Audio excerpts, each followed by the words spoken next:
My people of this country and we're under attack. They banning us, they cancel us for speaking the facts. If you man enough. This is the Patriots Prayer Podcast. It's a tremendous show, one of the greatest shows in the history of the world.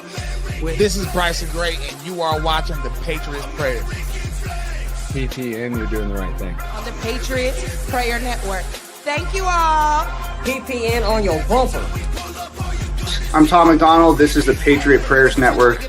Check it out. Lots of good TV. Lots of cool people. Tune in. Keep it locked. I'm the white boy with the middle fingers in the air, dog. We don't give a what. 100 white boys gonna hold me down anywhere, dog. We think that you suck. My Patriots, the craziest. They ain't afraid of breaking fists on faces. If you really wanna taste of this, no safety tip. The same mistake and spray the clip. I pray you miss, cause if you don't, they gon' go wacko. Automatic gun smoke like tobacco. Never hit a lady, but it's pretty hard to tell if you're a girl or a they, them. There's these, that, those. I ain't never gonna take a knee for the anthem. Smack them. I don't give a damn, can't stand them. Gang full of randoms. Fan with a handgun. Run up in your mansion, leave it all abandoned. I was raised to be brave to the grave. United States, we love the country that they've been corrupting. Go woke and go broker if you ain't obeyed.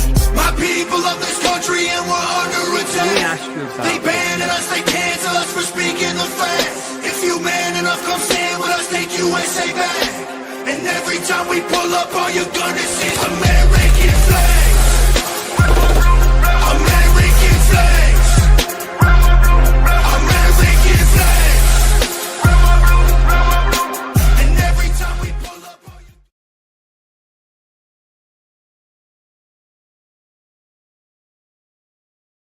What's up, Patriots? Welcome to another broadcast of the Patriots Prayer Podcast. I got my co-host with me today, Viking. Viking, what's up, bud? How you doing, brother? Welcome, and everybody. I appreciate you bringing me in. Well, I'm not doing good. Woke up to the same news stories. Mm-hmm. The left is now indoctrinating kids on school campuses. Yep. Essentially brainwashing them, but you know, before I get into that, let's just do it like this. So I want you guys to listen close. Gather around, right? Because tonight, this evening, whatever time it is where you are, it's cold and it's going to get colder. And I stand here not as some polished speaker or some politician, but with, you know, real heart, real integrity, a man among you, the Patriots who watch the shadows lengthen across the land that we love. Right. People have prayed together. We wept in silence. We've seen our flag torn. We've seen our faith mocked, our children taught to hate what we call sacred. And we stayed quiet. We kept the rage building inside, the kind that doesn't explode, but simmers and it forges like steel. Look around you, because the left isn't just talking anymore. They built machines and networks and organizations with money and media, mobs, malice. You know, the move that we need to make is as one. They're flanking us right now from every damn side. Blue-haired radicals screaming in the streets, masked enforcers shutting down voices, politicians who smile while they sell our sovereignty to the highest bidder. They organize with military precision. They show up out of nowhere. They swarm, they swat, they overwhelm. And too often, we hesitate. We scroll, we argue in comments, we pray alone in the dark, hoping that someone else will stand first. But I'm telling you right now, that is not going to happen. No one is coming to save your ass. Not one person. No. So God help those who rise. The right, the real right, the men who still believe in God, guns, and family, and in this exceptional nation.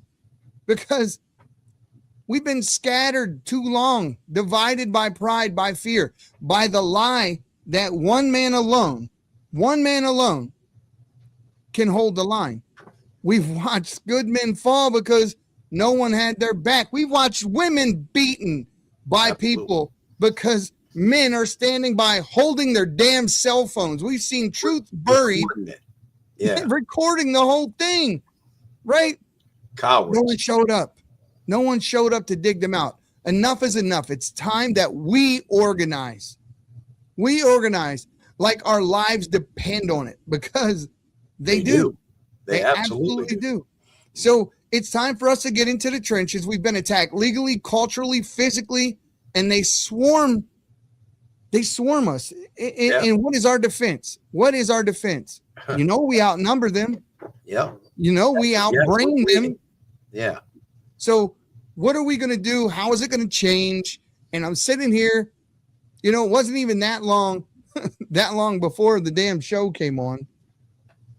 And I was like, you know what? Let's organize. Right. Let's look at it. Let's see what we can do. Let's organize. In every state, in every city, in every town in the United States, anyone and everyone with the will, the want, or the desire to save the country the way it was supposed to be, not the way that these blue-haired idiots are out there rethinking it and trying to rebuild it in their image. Screw them. Right. And their image. Stand. It's not my America. Well, I mean, don't literally screw their image. I mean, you'd have to roll them in flour to find the damn wet spot first. But I'm saying, right? So what are we going to do? So we're talking. I was like, you know what? The Patriots Prayer Network needs to stand for something more than just a podcast network.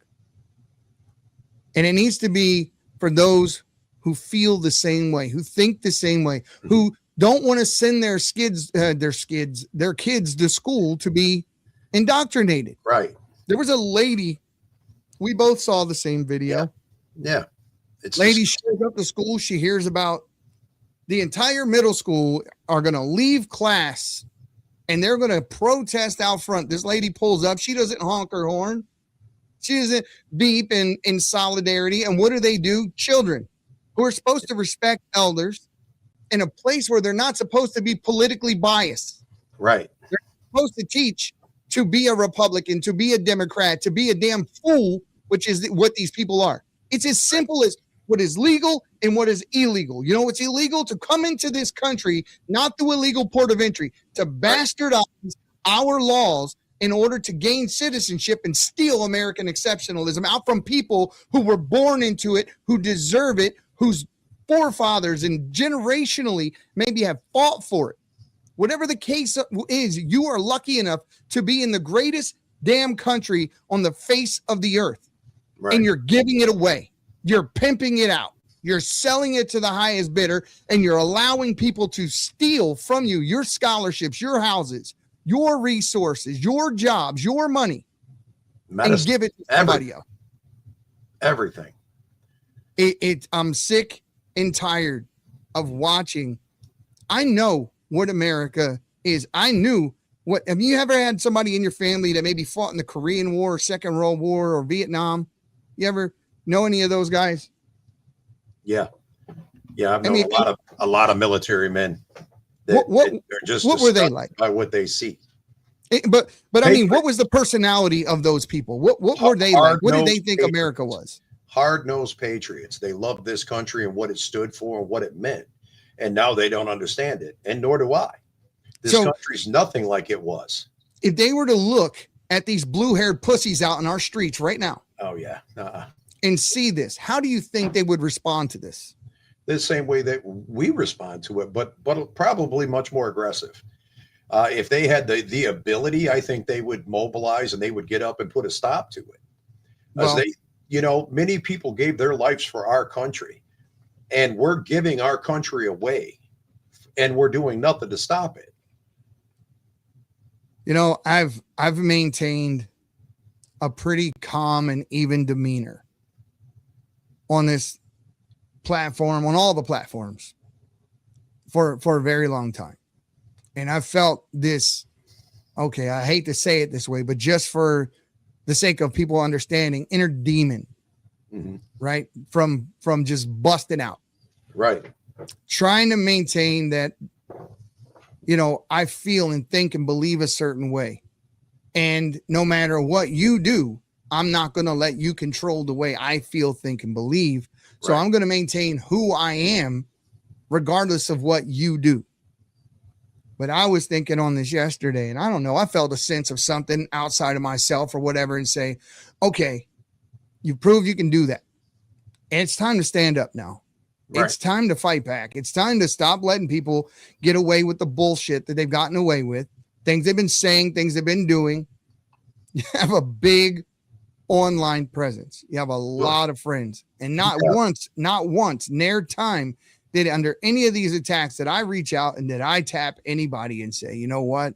This is happening and we need to do this. And this is who we are. And this is, will you stand with me? Because I know they will. I know they will.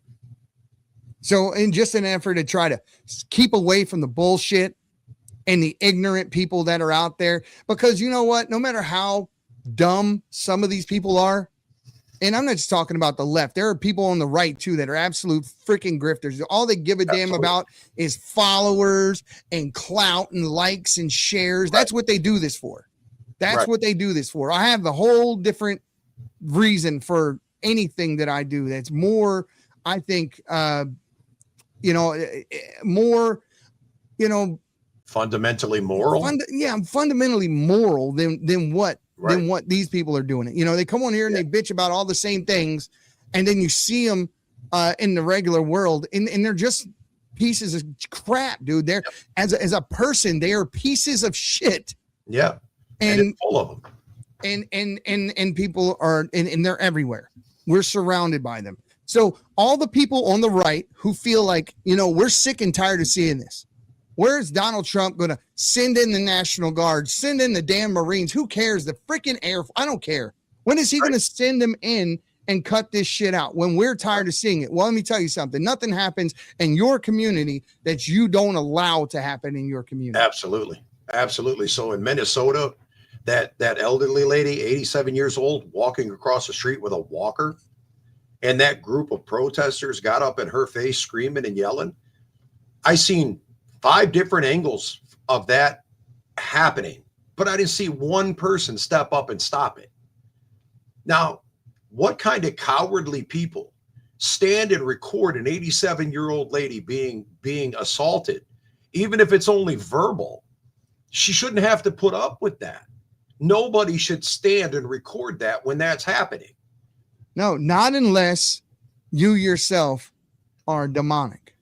Yeah. And I mean, in the real sense of the freaking word, not just saying it as a colloquialism, but actually something is wrong with your spirit, that you think that hassling, hounding, and harassing an 87-year-old woman who's just trying to cross the freaking street in her walker is okay.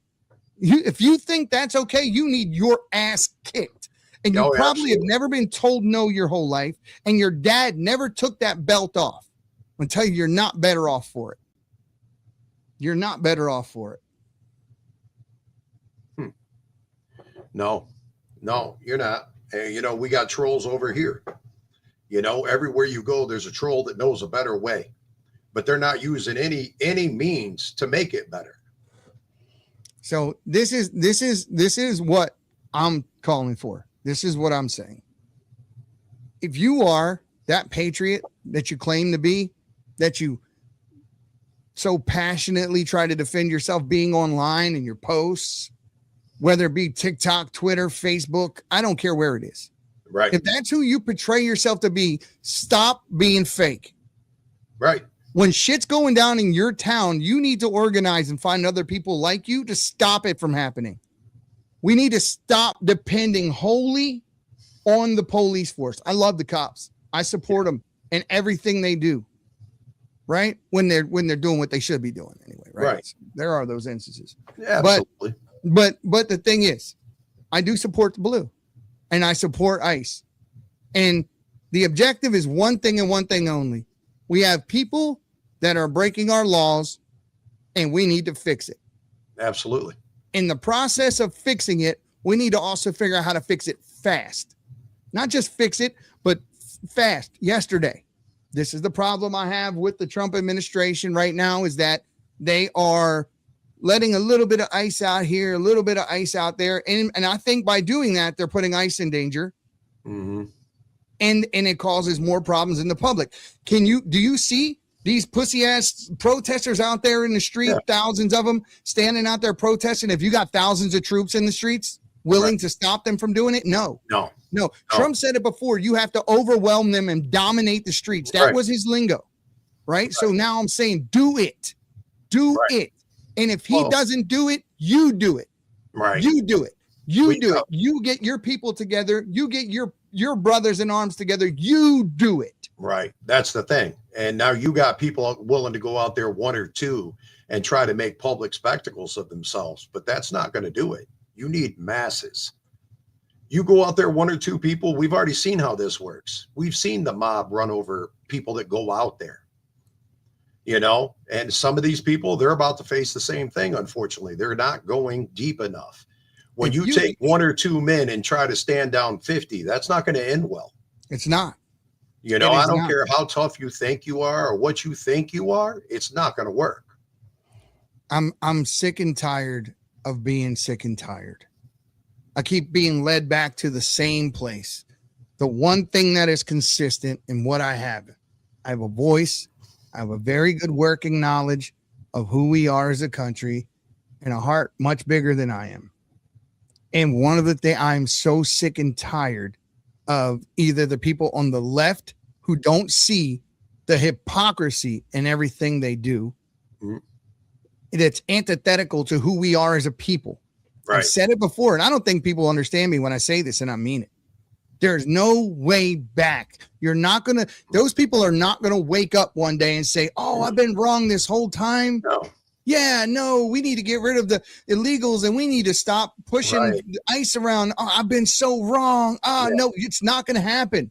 It's not going to happen. So what do you got to do with millions of people that are in our communities, that are in our cultures, they're in our schools, they're nurses sending signal chats and posting online, telling people to poison ICE members, date them, and drop something in their drink. Right. No, you don't. You're not going to rationalize with a person like that. How you deal with that? You get rid of it. We need a new Australia, a new place where we can put people that don't want to be productive members of our society. They're not going to be productive members of our society. I know we're not going to agree on everything. How me and you don't agree on everything. But the thing is, the fundamental values of the things that make us American, those things have to overlap. Absolutely. They have to overlap. They have to be consistent.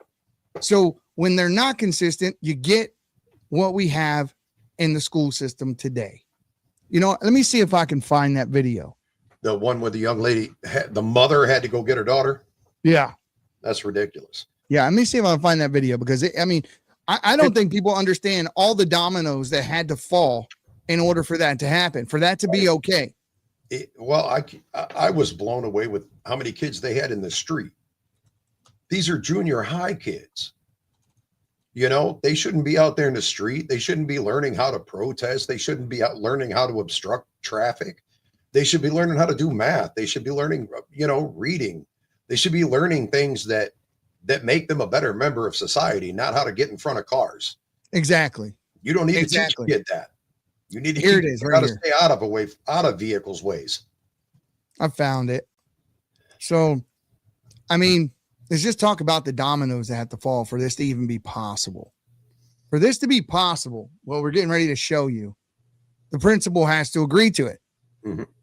Vice principal has to agree to it. The teachers have to agree to this in order to say, yes, I want to take a political stance against the federal government of the United States, against an edict from our president about getting these usurpers, thieves of the American dream, the hell out of our country by any means necessary.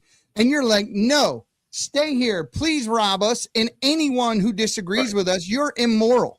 Right. But you're taking food out of your kid's mouth in the process. You're taking jobs away from your family, resources away from your community. I remember that lady in Chicago, black woman, historically a Democratic city. No one can argue that. Now, all of a sudden, you got a lot of people in that community walking around wearing MAGA hats, wearing red hats. Why? Right. Because they see they've been tricked. They've been duped. They've been fooled. Their property taxes are now been raised 300%. Why? Because now they have to pay for the influx of illegal immigrants into their cities. Their kids got to be taught in 2 languages. Can you imagine sitting in school, taking twice as long to learn half as much? Because everything I teach you, I have to say it first in English, then I have to say it in Spanish. And now I have to take time in my day and cut it in half to teach kids in 2 different languages in the same classroom. That's what you're this is what your tax dollars are being spent on. Right. And the American education system's already weak. When you cut it in half, it's even worse. So check this out. That's what this is. This is mom showing up to the school, and she's going to take her kid out. This is my daughter's middle school. Being allowed to protest ICE agents, disrupting traffic, having everyone home. I'm pulling my child from school today. So every one of these kids in general are very, very, very easily led. Peer pressure is a thing when you're 15, 16, 14, whatever the case may be. So when everybody in your school is doing something, you want to be a part of it. Team spirit, right? That's what you want to do, what they're doing. You don't want to be the only kid not participating, because then the remainder of the school is going to screw with you. Right. And you don't want that kind of problem. Right. But when you do that long enough, when you go along to get along long enough, it's who you are. Now it's who you are. You've now, over a process of a period of time, you have forgotten who you were originally, because you have tried to belong to the crowd so much that there's a point when you are the crowd. You have became the thing that indoctrinated you. It's like victims sympathizing with their captors, right? What do they call that? Stockholm syndrome? Yeah. Well, that is exactly what the Democrat Party is suffering from right now. Two things: Stockholm syndrome and battered wife syndrome. Right. One of the two, right? Because one, they get the shit kicked out of them all the time by their political party, who's a do-nothing bunch of fools, and they vote for them again. Right. And it's not because they think they're going to do something different, but because they've fallen for this line that they're going to take their welfare away. They're going to take whatever the hell it is away from them. They're here, I'm going to take that graphic off the screen. They're going to take whatever that they think they need. WIC, housing assistance, all of these things, all this shit that we never needed before the Democrats gave it out to begin with. And there's no such thing as a temporary government program. Remember income tax? Temporary government program. Right. Welfare, temporary government program for soldiers after the war to help them, that turned into the Department of Agriculture. Now we got another bureaucracy, and now people don't know what it takes to go out there and figure out what they need to do in order to feed themselves and take care of their families. Now, if you need a hand up, I'm not a cruel son of a bitch. I'm give you a hand up, but a hand up should never just turn into a consistent handout. Right. That's American citizens starving while you feed immigrants. It just doesn't make sense. So that's it. So imagine yourself. We were talking about this in this life or death scenario of what happens when the shit finally hits the fan, right? And it's coming. It's coming. Don't ever think. And all of you dumb some bitches out there that think you're ready, don't worry. I got this. I got that. I'm ready. You're not ready. Not ready. You're not You're ready. Not ready. Not at all. You're not ready. For one, you're in a worse position than even they are, because you have something to live for. You have something to lose. These people don't, right? So that's why I am advocating for us to get together under an umbrella of some kind, under groups. These people are organizing, right? They got Antifa, BLM, whatever the freaking banner is that's above them. They're all under some kind of a banner or another. Yeah, but if you look at these protests, they pop up 20, 30 people in the blink of an eye. They have 100, 200, just had thousands in the street the other day. So now what the Patriots Prayer Network will be doing is the same damn thing. I am so sick and tired of people that have righteous things that are going on, like what happened with baby Cyrus and Diego and his family in Idaho, where CPS came in and just took their kid, just took him. No reason to take them, no nothing. But the way CPS works is that they get funded for taking kids. So no taxpayer money is going to them. So your kid gets taken by CPS. When the kid is taken, Then they go see a series of doctors. The government bills separately for each doctor. So by the time your kid finally gets to a foster home, the system has just made hundreds of thousands, if not more, off of that kid by the time they ever see somebody. And then the doctors have to justify their existence. So what are they going to do? They're going to diagnose your kid with some freaking disorder or another. Absolutely. Maybe medicate your kid or whatever the case may be. So this is the system that Hillary Clinton has put in place. Right. And a lot of people don't realize it. When we were children, that nobody was medicated. You know, we all ran around. We were medication free. Now every kid's on medication. I grew up in a house full of drug addicts, full of people who didn't give a shit about anything but their next fix. That's the truth. That is the truth. So I left at a very young age. I think it was like 15 when I decided I can do bad all by myself. I don't need to do bad here with you. Right. I can do this by myself. Right. So I left. Screwed up. Exactly. I left. And when I left, it was friends and the people around me, couches I crashed on, whatever the case may be. And then I ended up without the guidance I necessarily needed at that age in my own BS that I caused because I didn't know any better. I was walking around in a dark room with a blindfold on, holding a stick saying, get that person. Like, how the hell I can't even see to get that person. We don't know what we don't know. And that's why we have this type of shit happen. And let's finish this video. These kids don't know what they don't know. And they're supposed to be looking up to teachers and people who know better to tell them. And yet they're not. This is where they're leading them. This is what they're doing.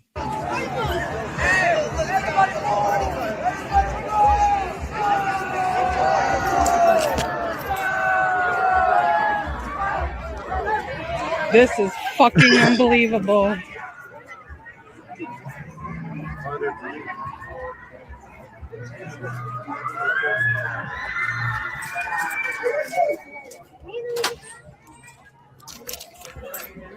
I'm here to pull my child from the school right now. I'm here to pull Remington Gates from the school district. Mm-hmm. So you want to withdraw? Yeah. Good for you. Right. This is unbelievable. I can't believe my kid is in this environment right now. Shit. I'm blown away. Can she be brought down to the office right now, please? Again, if we have everybody out there, we'll get her. Who has everybody out there?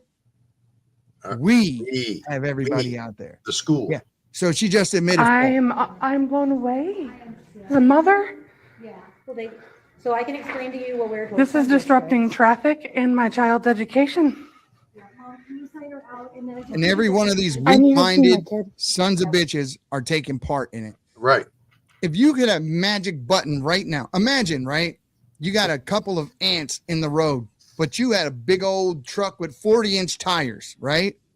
But are you going to let that ant prevent you from driving, or are you just going to drive over the ant? Right. That's what this is, bro. That's exactly what this is. Yeah. This is us in a damn steamroller, but we're stopped in the middle of the street because a damn ant has decided to cross the road in front of us instead of driving over the ant. Right. Look, when I say by any means necessary, I absolutely mean it. We as a country have let it happen. So everybody wants to talk about what they can do as individuals. And the reality is, I don't care how big you think you are, you cannot do anything as a single individual. You need to come together. You need to unite the people, just like the left is. They're united. They get thousands of people in the street with signs from Kinko's in 10 damn minutes. Yeah. They're funded. They're organized. We're not. And all these people want to sit out here and talk like they got the juice. You don't. If you had the juice, we wouldn't have the problem. So let's see what mom does here. Okay. When she's down here, I will sign. Are you serious? Because there's unfortunately some parental agreements where Every time I bring it in, she doesn't check it because she knows me. Right. That's interesting. I just want to make sure Erica. Sonia. Who's that? Sonia. I don't want to say your name wrong. Sonia Tony. So by the end of this show, I'm going to give you an address where you're going to be able to go to at the Patriots Prayer, where you can actually go in and you can join. And what I'm going to be doing is I'm going to be putting together that organization, which I want to go nationwide. Maurice and every one of us are going to start pushing this. So the more, so imagine that you have an issue in your area. This is your issue. Imagine being able to go into a network to alert people that this is going on, and you want to go down and you want to have a stand of solidarity against this bullshit. We want to be able to give you the mechanism to do that. That's what we want to do. We want to be able to say in every city, in every state, in every place, anybody is that feels the way we do, thinks the way we do, and believes what we believe, that you have the ability to mobilize. You have the ability to go onto a network, send out a message, like the bat signal, and you have people that will actually show up. Right. That's what we want. Right. That's what we want, but we want it for the right. Right. We want it right. And we want it nationwide. We don't want just one or two random people showing up somewhere arbitrarily. We want a mass. We want a group. We want a collective. We want that nationwide, just like the left has it. I want to be one or two people is just not going to end well. They're going to get attacked like every other one or two people that show up at these events. There are so many times, Viking, when I get people who call me through various ways. They get a hold of me and they got some type of fraud or waste and abuse or something they're trying to expose. I want to be able to have people in those areas where that's happening. Right. Right. And I want to be able to send those people out. 1 second. I want to touch base on that. We want everybody on both sides accountable. Absolutely. Doesn't matter if they're Republican, Democrat, none of that really matters. But what we're saying is the left is mobile and the right is stagnant. Very much. So follow along. And if you want to critique, by all means, critique, but follow along. I'm sorry, Remnant, go ahead. So that's what we're going to do. I'm telling you right now, I promise to put all of my energy right now. And I have a lot of time. This is what I have right now. I have time. So what I'm going to be doing is I'm going to be building that out. We're going to be facilitating an organization that will exist nationwide. Right. And everyone will be able to join that. Everybody will be able to participate. We'll get to the point where we'll be able to have events. But what you won't be as a result of this is fighting these battles alone, because that's what happens. Mangione offs a guy on video. Right. Puts it out on the internet. The next day he has $1 or $2 million or whatever it is in his legal fund. Bullshit. When we bring forth a righteous cause by somebody on the right, crickets. Right. Crickets. I look at what happened with Maurice. Maurice broke his arm, had his arm broken, and he puts out his mom starts this fundraiser for him, and people showed up for him, man. I was so happy to see that. But that's something that we all need. That's something, no matter where you are. I know you feel like you're surrounded. I know you feel like there are so many more people on the left than there are on the right. And you feel like, who do you call? Who's going to help you? Who's going to show up for you? Well, that is exactly what we're trying to do. We're trying to get that together so that somebody can show up for you. If that's you, if that's what you want, if that's if you want that type of resource, that type of network, that type of community. Right. Well, I'm telling you, join in. Come try follow to build the something better than a couple of influencers, whatever you want to call it, podcasters, any word you want to use. Something bigger, one or two people with a loud mouth. That's not going to change anything at all. Collective will. The days of protesting via internet meme, that shit has to take a back seat to actually showing up. Right. That has to take a back seat to showing up. Let's hear it.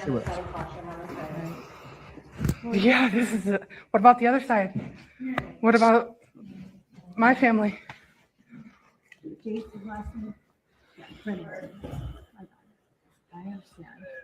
This is amazing. Single student. By the way, I'm making that known because I didn't honk. I pulled up to make sure everyone was okay. And they all boo her. And if you go back and you look at the video, there are teachers and staff and everyone there while she's doing it.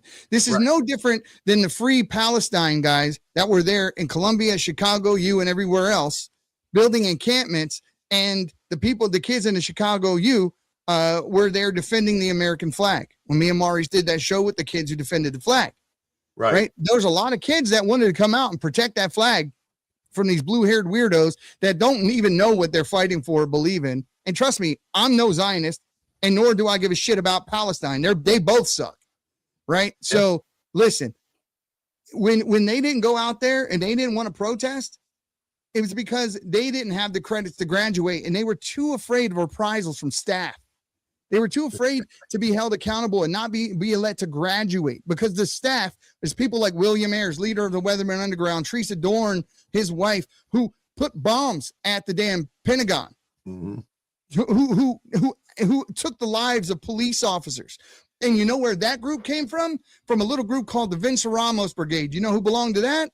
Karen Bass, the mayor of LA. How do you go from being a domestic terrorist, swearing fidelity to Castro and communism, making multiple trips out of this country, and that group was said to say, we want people who are politically active in the United States to align with our ideology. That way we can start destroying this country from within. And that's what we're watching happen from inside this country. We are seeing agitators and people that think they're telling you that they're defending democracy. They're tearing it to freaking shreds.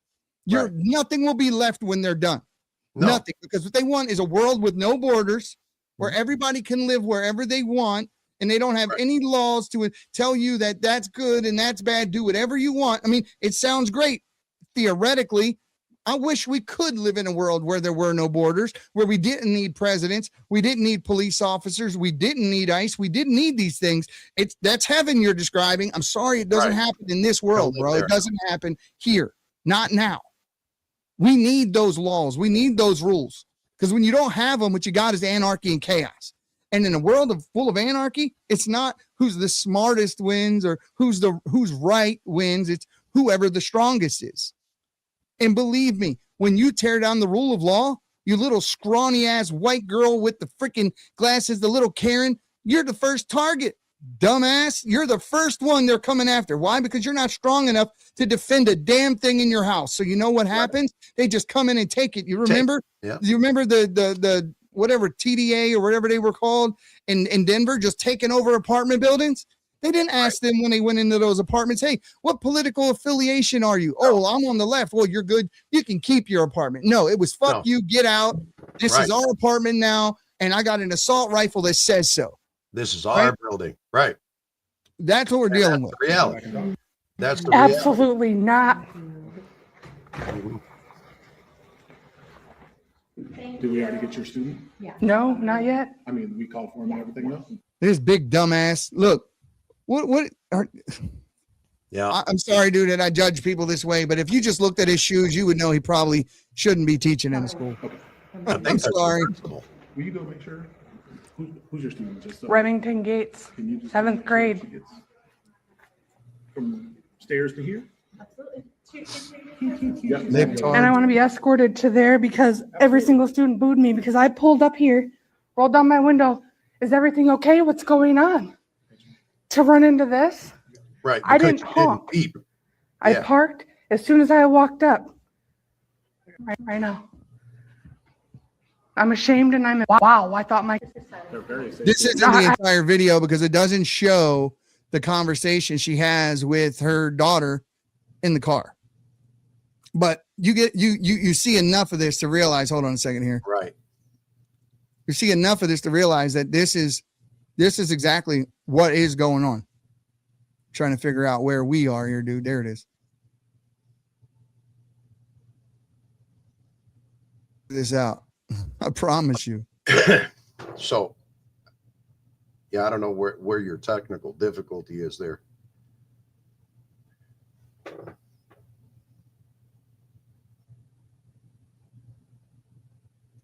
What happened? So, where's it at? Yeah, I don't know.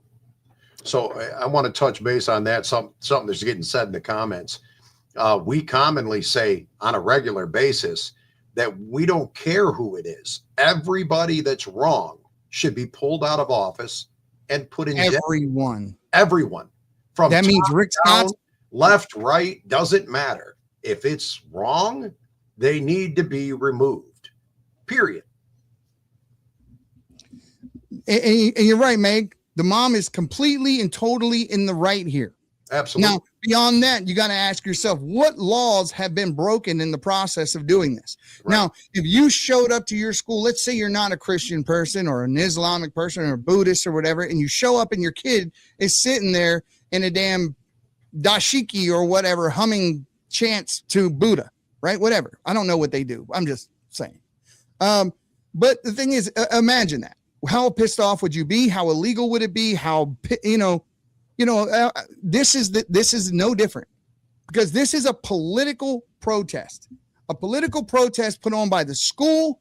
And this is indoctrination at a level beyond anything that I think that I've seen thus far. This particular action right here pisses me off more than most others, because now these kids are being told what to think and how to feel, and that it's right, because people in positions of power, they're supposed to be teaching them the difference between right and wrong, are telling them to do this. So they've weaponized this generation against the government, against what they're doing, right, to try to lead them down this primrose path that doesn't lead anywhere.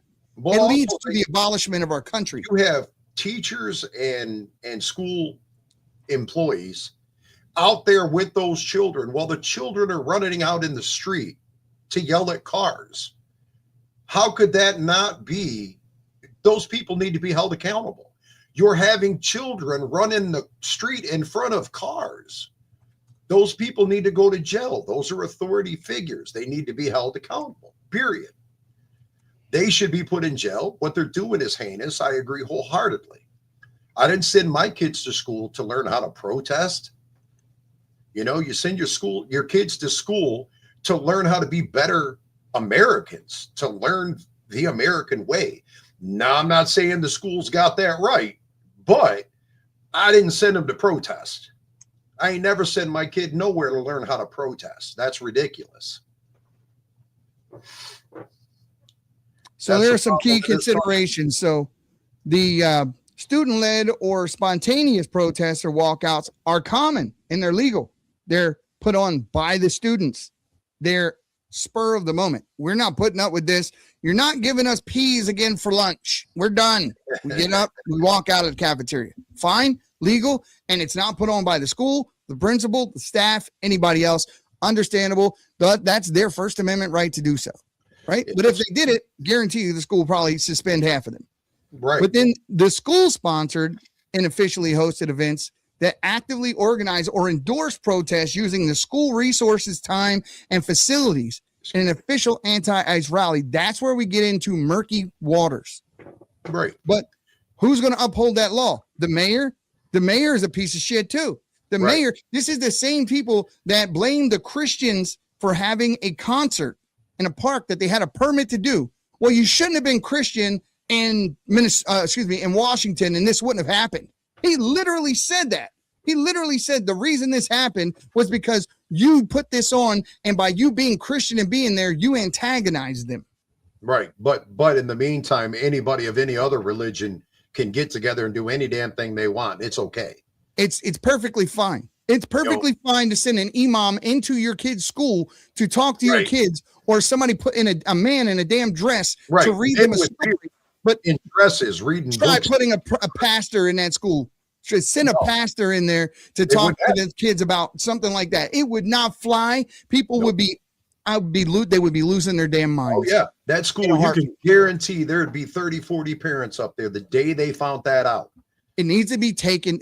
People don't understand. We guys, for anyone else who doesn't realize it, that culture war, that civil war that you think is happening or what? No, that's going to happen. No, it's already happening. We're in it.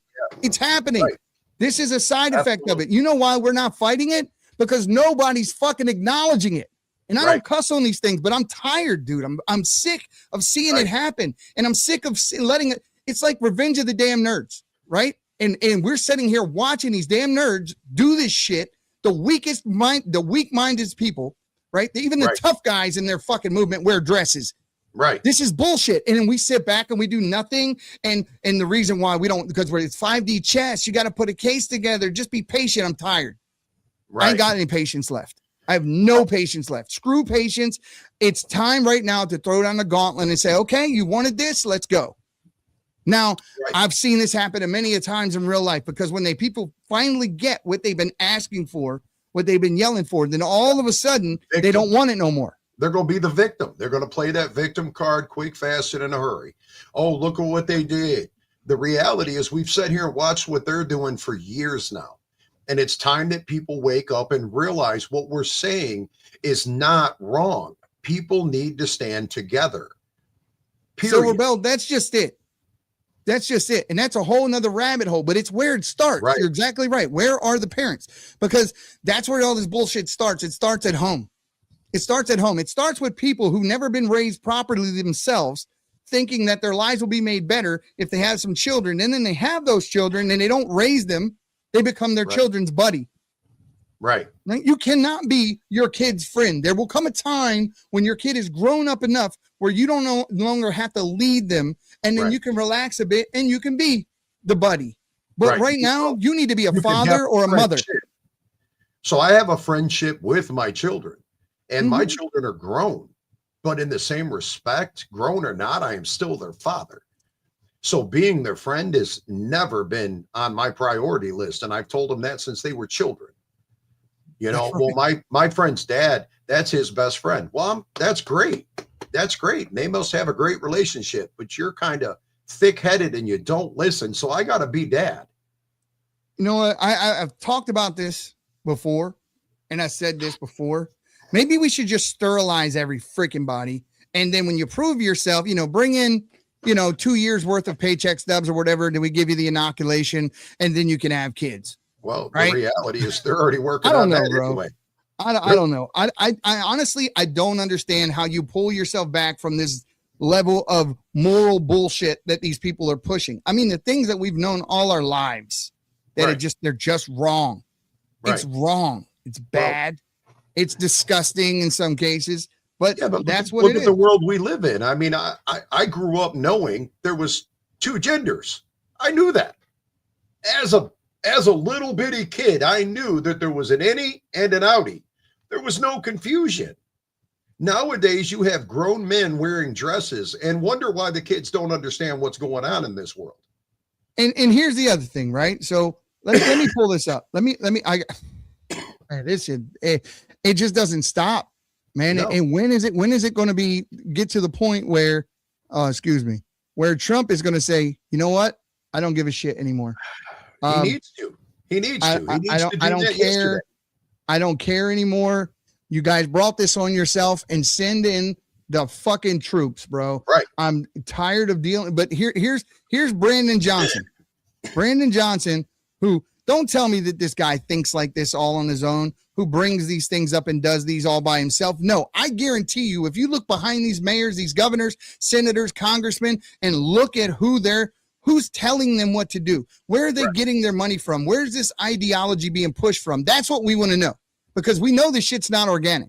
We know it's not organic. And I bet you when you follow it to its final destination, it's not in this country. No, it's not in this country. It is another country that's paying these people, that's telling them what to do, what fights to fight, and I guarantee you there's money involved.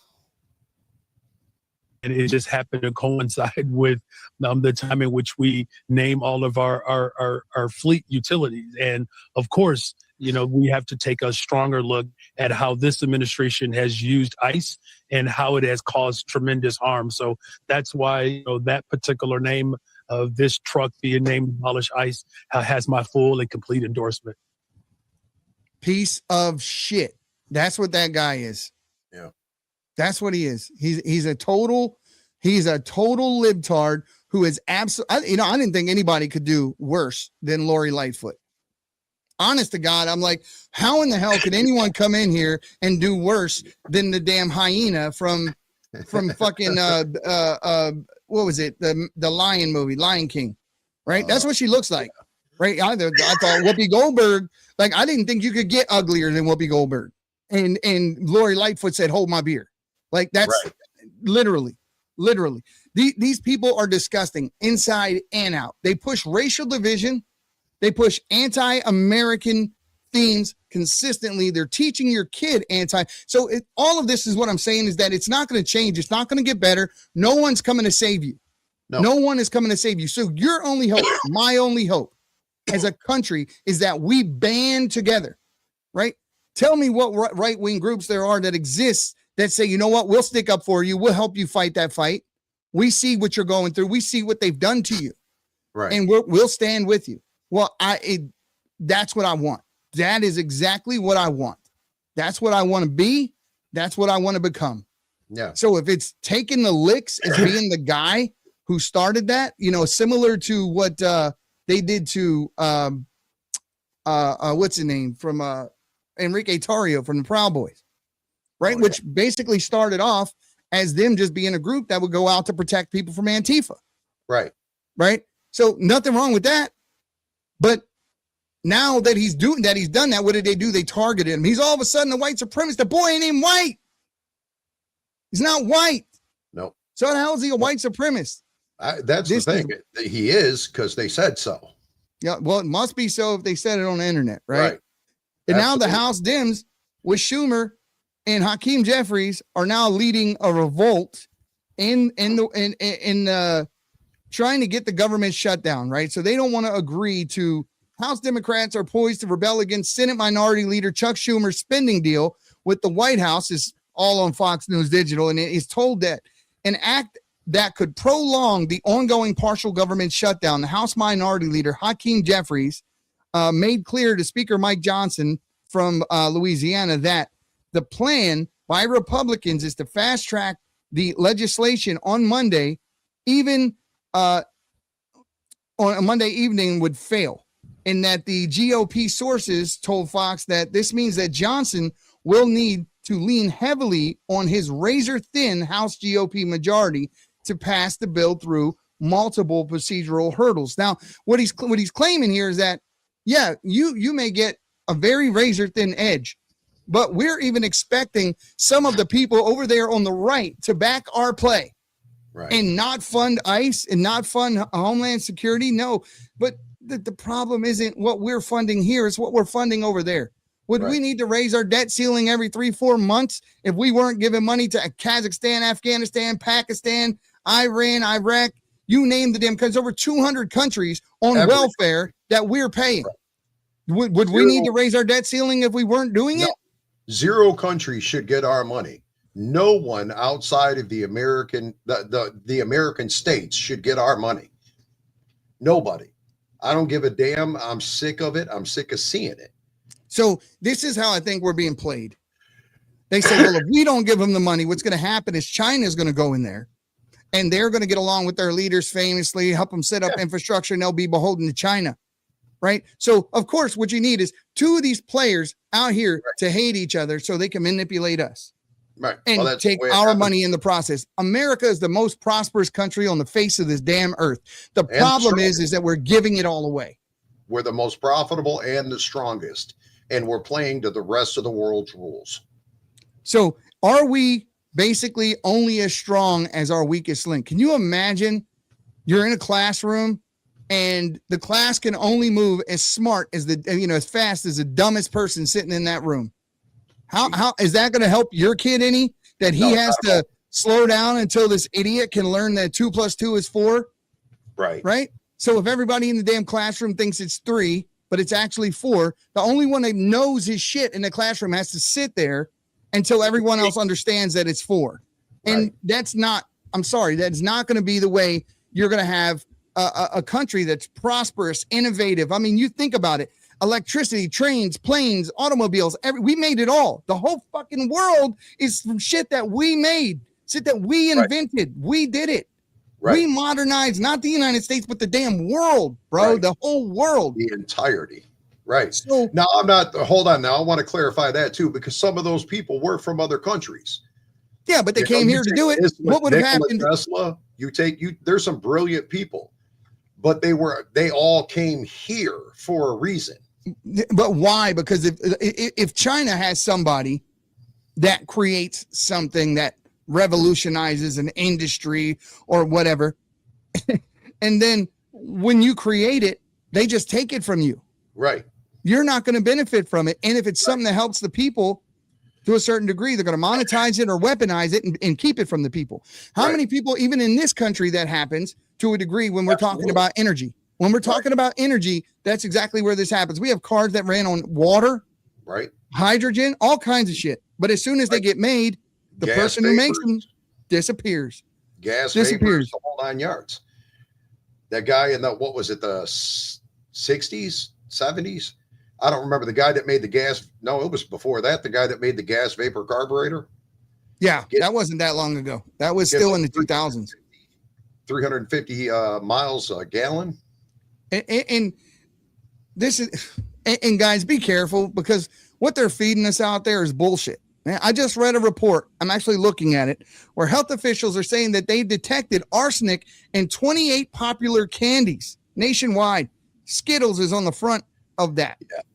Yeah. Well, the reality they detected heavy metals in the food already. Yeah. Now they're detecting arsenic. The food we eat isn't even allowed in most countries. The food that they give us cannot be sold in other countries. Captain Crunch, Fruit Loops, all these things not even allowed in the other countries. Right. But I was expecting, man, hot fries, none of that.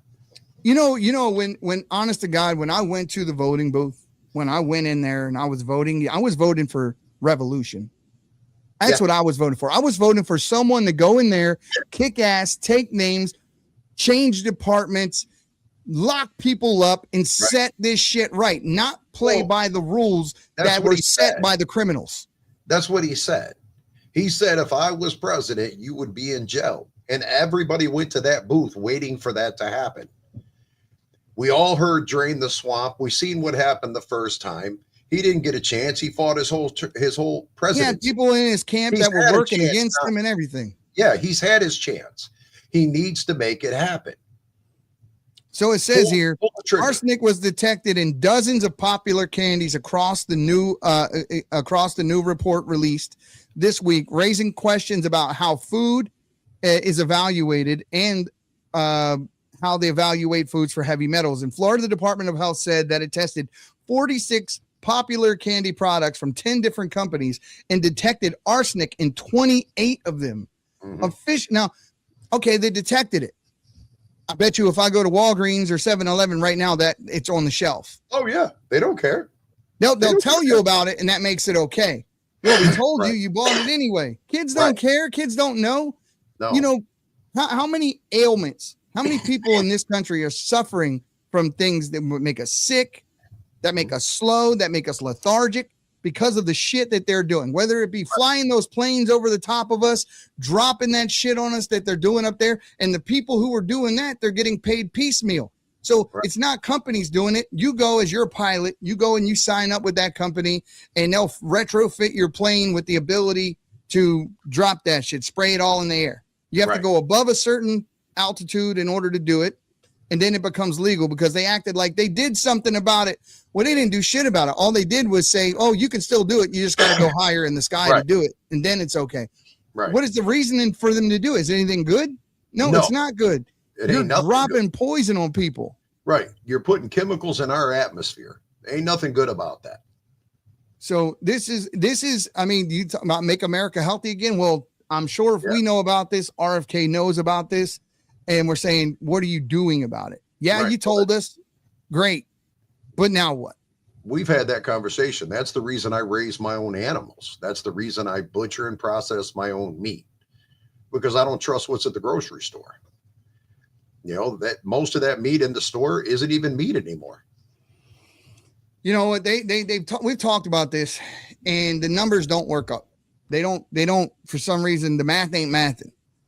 McDonald's sells 6.5 patties per day on average. You have Burger King, you have Wendy's, you have all these other fast food joints that are out there. Then you have restaurants that are out there also selling you different various brands of beef and things like that. I don't see all these cows. No. So I don't want to be sounding like a damn conspiracy theorist, but honest to God, where the hell are all the cows to provide 6.5 million patties per day from just McDonald's alone? Just McDonald's, right. Just McDonald's. then everything else, there's no way. The math, like you said, the math don't math, and everybody says, oh, well, we get our beef from Brazil. I don't care where you get it from. You would see cows everywhere for the amount of beef that is sold in the United States. You know, so you take just fast food restaurants, everything like that, there would be cows everywhere. You'd see cows constantly. More than that, you'd see trucks pulling that cattle in, but you don't see that either. There'd be slaughterhouses all over the United States, but there's not. All the slaughterhouses have closed down. And the ones that are still here are primarily owned by China. I just don't know. I just don't know what line has to be crossed before the people on the right get it in their heads. It's time to stop bitching and start marching. Right. Start doing something. I mean, get together, pull together. Again, one or two people aren't going to make it. And you hear people talk about, well, I'm going to go do this or I'm going to go do that. Again, one or two people show up at a crowd with 200 on the left. How do you think that's going to end? Do you think they care how popular you are? Because I'm here to tell you they don't.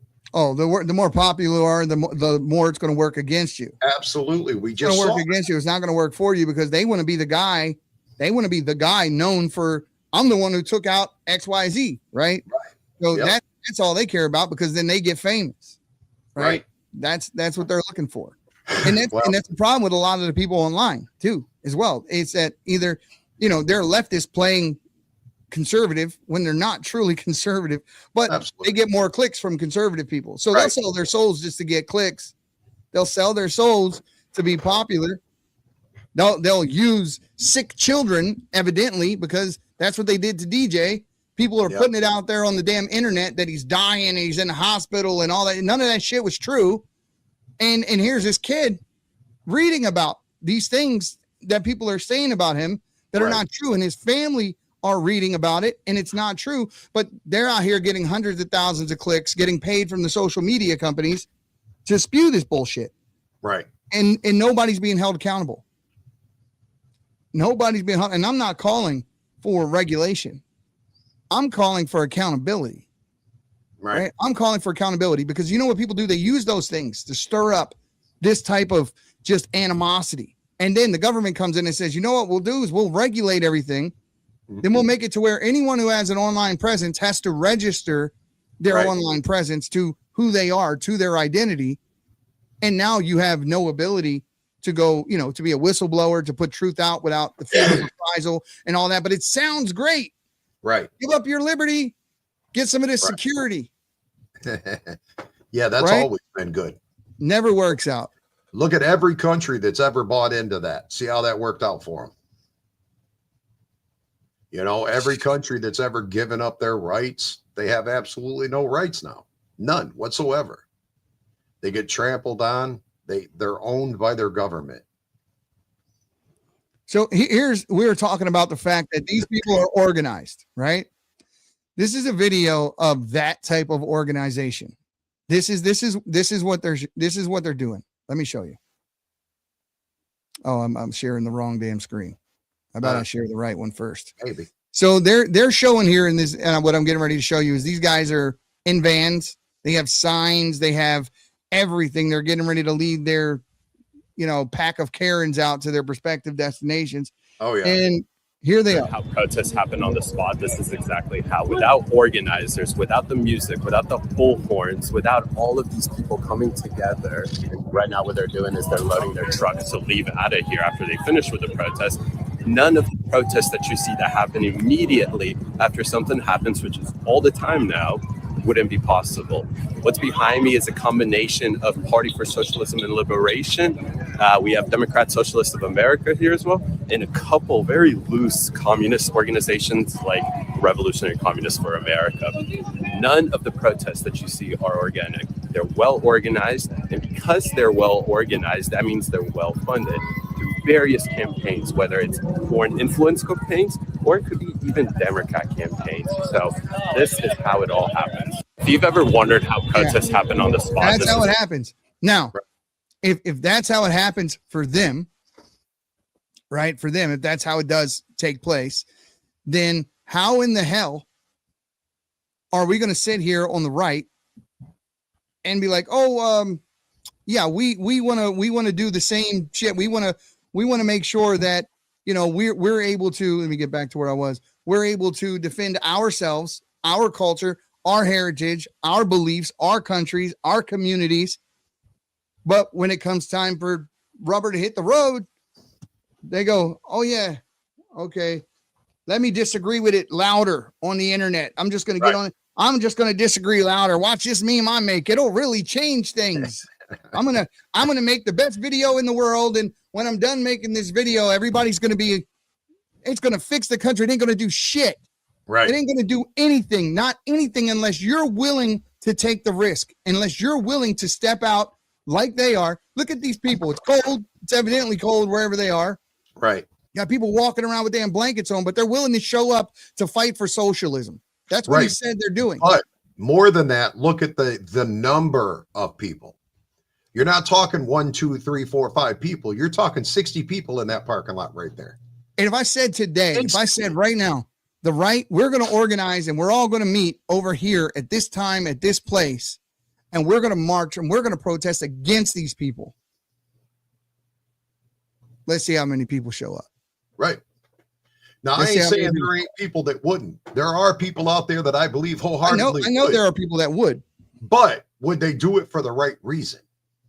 Right. Would they leave their social media at home?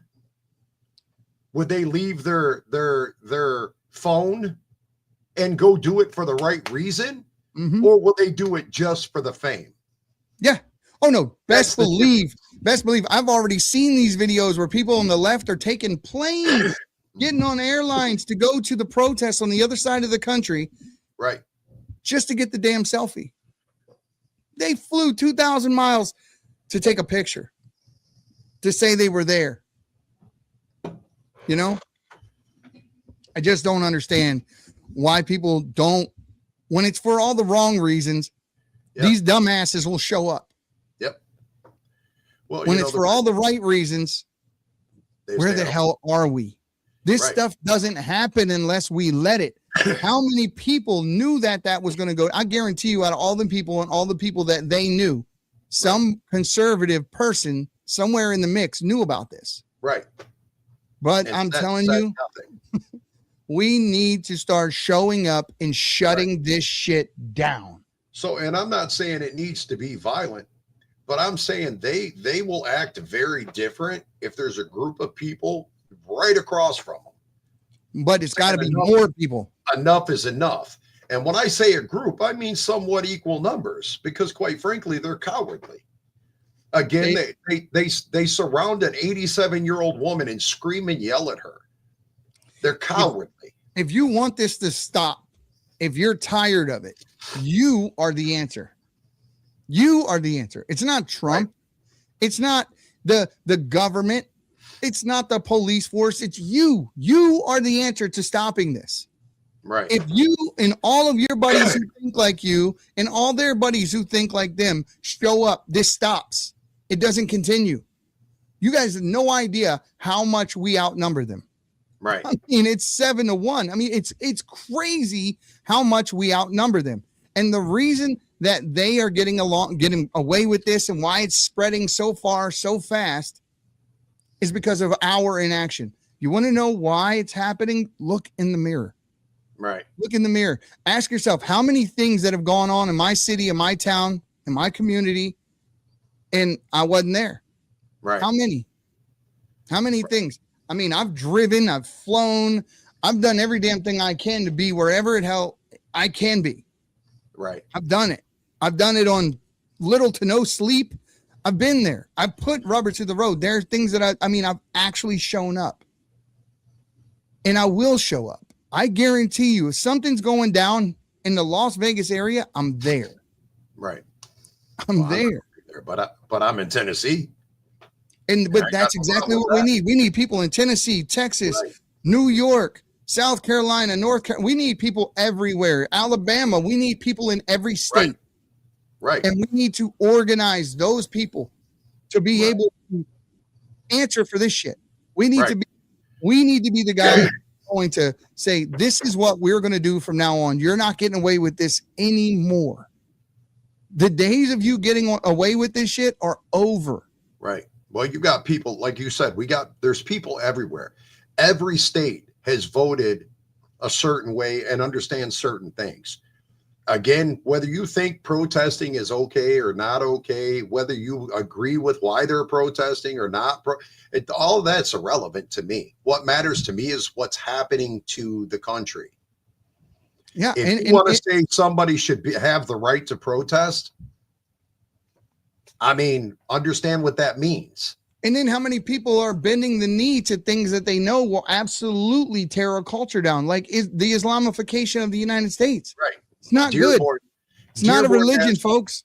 Right. And they got called to prayer 3 times a damn day. 5.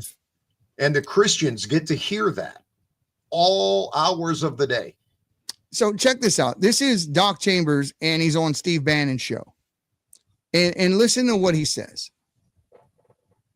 Right. So in this situation, there is no way that when we went into Afghanistan in the early phases of that after 9/11, I wasn't part of those teams. I went to Iraq first. But when we went there, in our minds, we knew we were going to do unconventional warfare, to link up with partisan fighters from the North, the Northern Alliance, and to go down and squash. I left out of where your daughter was at the 101st. They're on the Kuwait border, standing on a 50 cal all the way to Baghdad. I understand linear battlefield, and I understand unconventional very well. Now we're watching this, and I'm going, this is a color revolution that's hybridized, that's taking place using religion, using all kind of vectors of attack. What I saw in Afghanistan, and I did work in Pakistan, is what we call there the schools. They're the Muslim schools, if you will, of Pakistan were called madrasas. Okay, so this is key to understand. So the madrasas were the training ground, if you will, for the next generation of fighters, because we didn't leave Afghanistan right away. We ended up fighting there for 20 years. Then we left everything there and left. Now that's Department of State problem and Pentagon. They shouldn't have done it that way, but that's what it is. And so for me, having been a guy that has lived and 3 combat deployments, but another one in Pakistan, another one in Jordan, getting ready to go into ISIS to fight ISIS in Syria. When we see and smell color revolutions, and we know what's going on. This is unconventional warfare. And right now, we're not doing foreign internal defense. We're doing domestic internal defense. And it's all hands on deck. He's not wrong. And Troy, you say that we're focused on the people who were brought here versus the people who brought them here. That's not true at all. We are focused on both, and they're equally just as bad. If you look at the UK and you don't think that's the United States in less than 20 years, you're a fool. You can't read the Bible in public. You can't fly your own country's flag. You'll be arrested for it. You're arrested for what you write online if they disagree with it, or you offend somebody or hurt their little feelings. This is what we're going to deal with right here. And that is caused by the people they brought in, not just the people who brought them in, but the people they brought in. And that's why the people in UK and Parliament have bent the knee to these sons of bitches, and they're letting the rapists out on the street. Tommy Robinson exposed all that. There were people, literally, there was over almost 1 million rapes in the UK in a single year. Did you know that? I know that 1 million, bro. Yeah. 1 million. I know that the UK is just completely destroyed. Many countries are completely destroyed. And you say 20 years. I don't think it'll be 20. I said less than 20. Yeah, at the rate we're going, I'll be surprised if it lasts 10 years. And again, everybody wants to have their opinion, and that's fine. Everybody can think whatever they want to think. But the reality is, so there was a comment over here, let them protest. And then in the next comment, it says, nobody wants illegals. Well, why do you think they're protesting? Because they're trying to keep money matters. Money matters says we don't have a socialist leader at the moment. Agreed. Once people feel the sting of socialist Marxist life, they'll rise up. And until then, we're going to stick to the logical yet funny memes. That's bullshit, bro. Because by the time you realize it, it's too late. They're on you. Right now, while there's 1, while there's 2, while there's 10, whatever the number is, we can squash them like ants. Keep letting them build their numbers and indoctrinate your kids and tell them what the hell they need to believe, think, and do. And then when they grow up, they're going to be the next revolution of Marxist leaders and whatnot out of your house because you did nothing except create a meme. That's the bullshit that I'm talking about. If you're not intentional, go ahead. They keep taking political office in votes that nobody's even paying attention to. So the reality is we have first-year immigrants in this country that are now in political places of power. That should never happen. Absolutely. They should be at least two generations. Listen, if you come to this country and you have the privilege of becoming an American citizen, bless you. You're in the greatest country in the world with the most opportunity of anywhere else you can live on the planet. But to preserve our integrity, our ethics, our laws, our heritage, our history, you don't get to run for office when you just step on United States soil. That is wrong. That's why Minnesota is the way it is. Absolutely.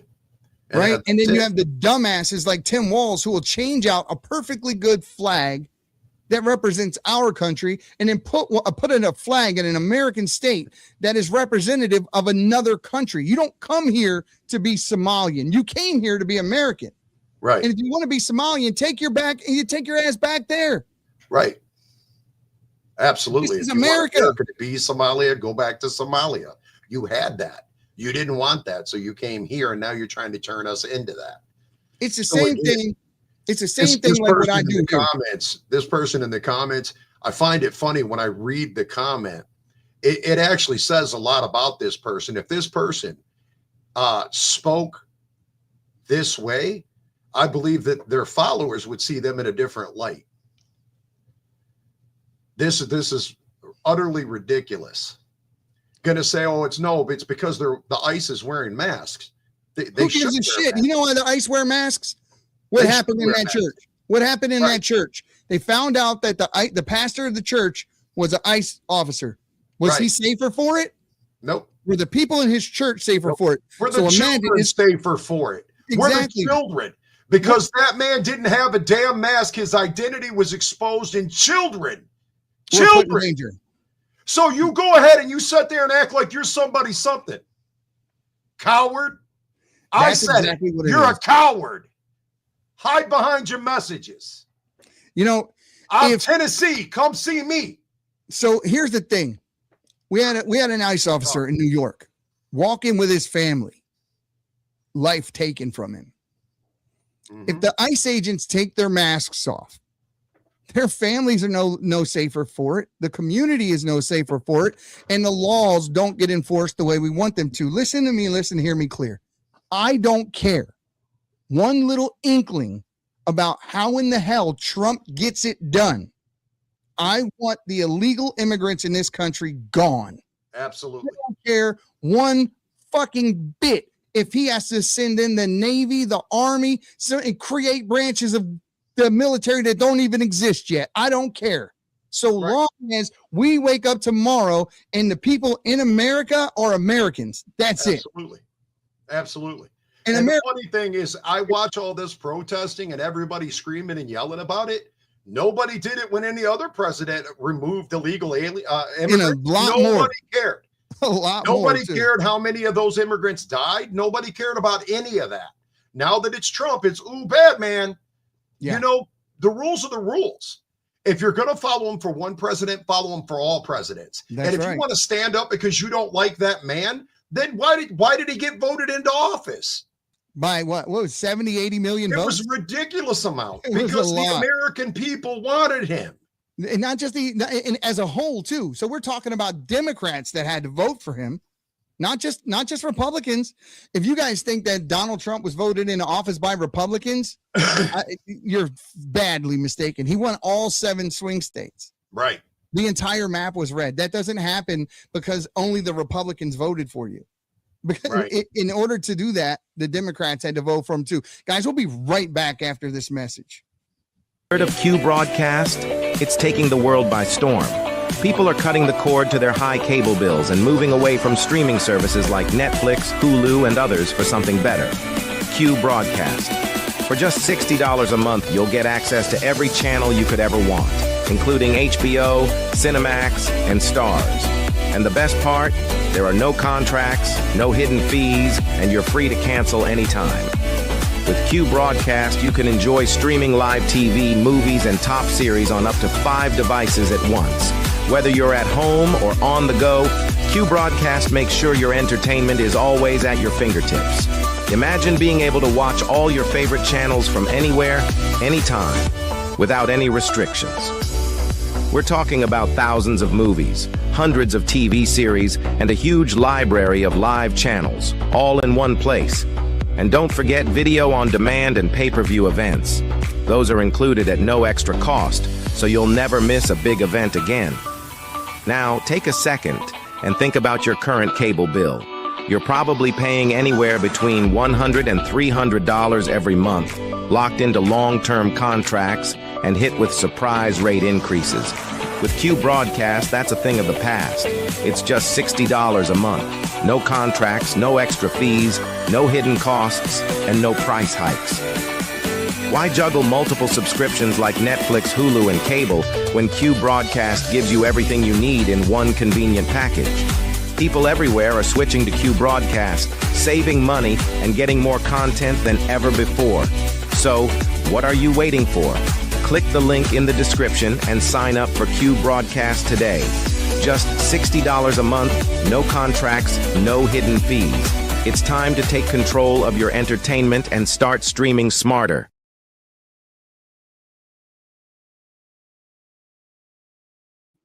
Guys, you want actual free speech? What you've seen here on this broadcast since we've started, people that actually speak their minds, give a damn about the country, and don't have a line they won't cross to tell you the truth, that's what you're going to get on Q. Not only are you going to get that, you're going to get everything. HBO, Showtime, Cinemax, Paramount, whatever the hell you want to watch, all the streaming services, everything. You don't have to pay for YouTube TV, Hulu Live, all these different streaming networks, NFL, all that shit. You're going to get it on Q. $69 a month, no added fees, no nothing. One price that stays fixed for the lifetime of your membership, and you get to see everything you want to see that you would need 4 or 5 other subscriptions to get. So I'm telling you, that's the place to go. You're going to get the Patriot Prayer Network there. There are other multiple podcasters who think, feel, and believe exactly as we do, and they're going to be telling you the truth, and that's the only place you're going to be able to get it. So I'm telling you, if you haven't checked out Q, go check those guys out. I'm going to put the QR code for Q up there on the screen. It's right there. Grab it. Go get it. It's in the description. Also on the bio at the Patriots Pray, which is the homepage for the Patriots Prayer. And guys, yeah, I'm telling you, you're missing out. If you don't have it, you don't need to have all that other stuff. You just need one subscription, right? One subscription for everything. And that's them. So, you know, while we're on break, I saw this, and I remember we were talking about it after the whole Epstein shit, you know, popped off and everything came out. You know, Donald Trump came up defending Bill Clinton. Do you remember that? I played the speech and talked about it, confused the hell out of me. I'm like, what the hell is he doing? Why is he saying, I like this guy? We've always got along. Bill Clinton's a nice guy. Very confusing to me. But here's what Bill Clinton, just take a look. Take a look at what Bill Clinton says. As leaders on the front lines of these challenging times, your experiences and, more important, your leadership carry tremendous weight. Just as you try to get America on a path of constructive affordability for ordinary citizens, as our new mayor Mondami has done in New York City, we are all being tested about who we are as a nation and what we really stand for. And it's not this fucking punk who went during, did you know where he was at, Viking, during the war? You know what he did? Canada. He went to Canada. He went to Canada, then he went to Russia, bro.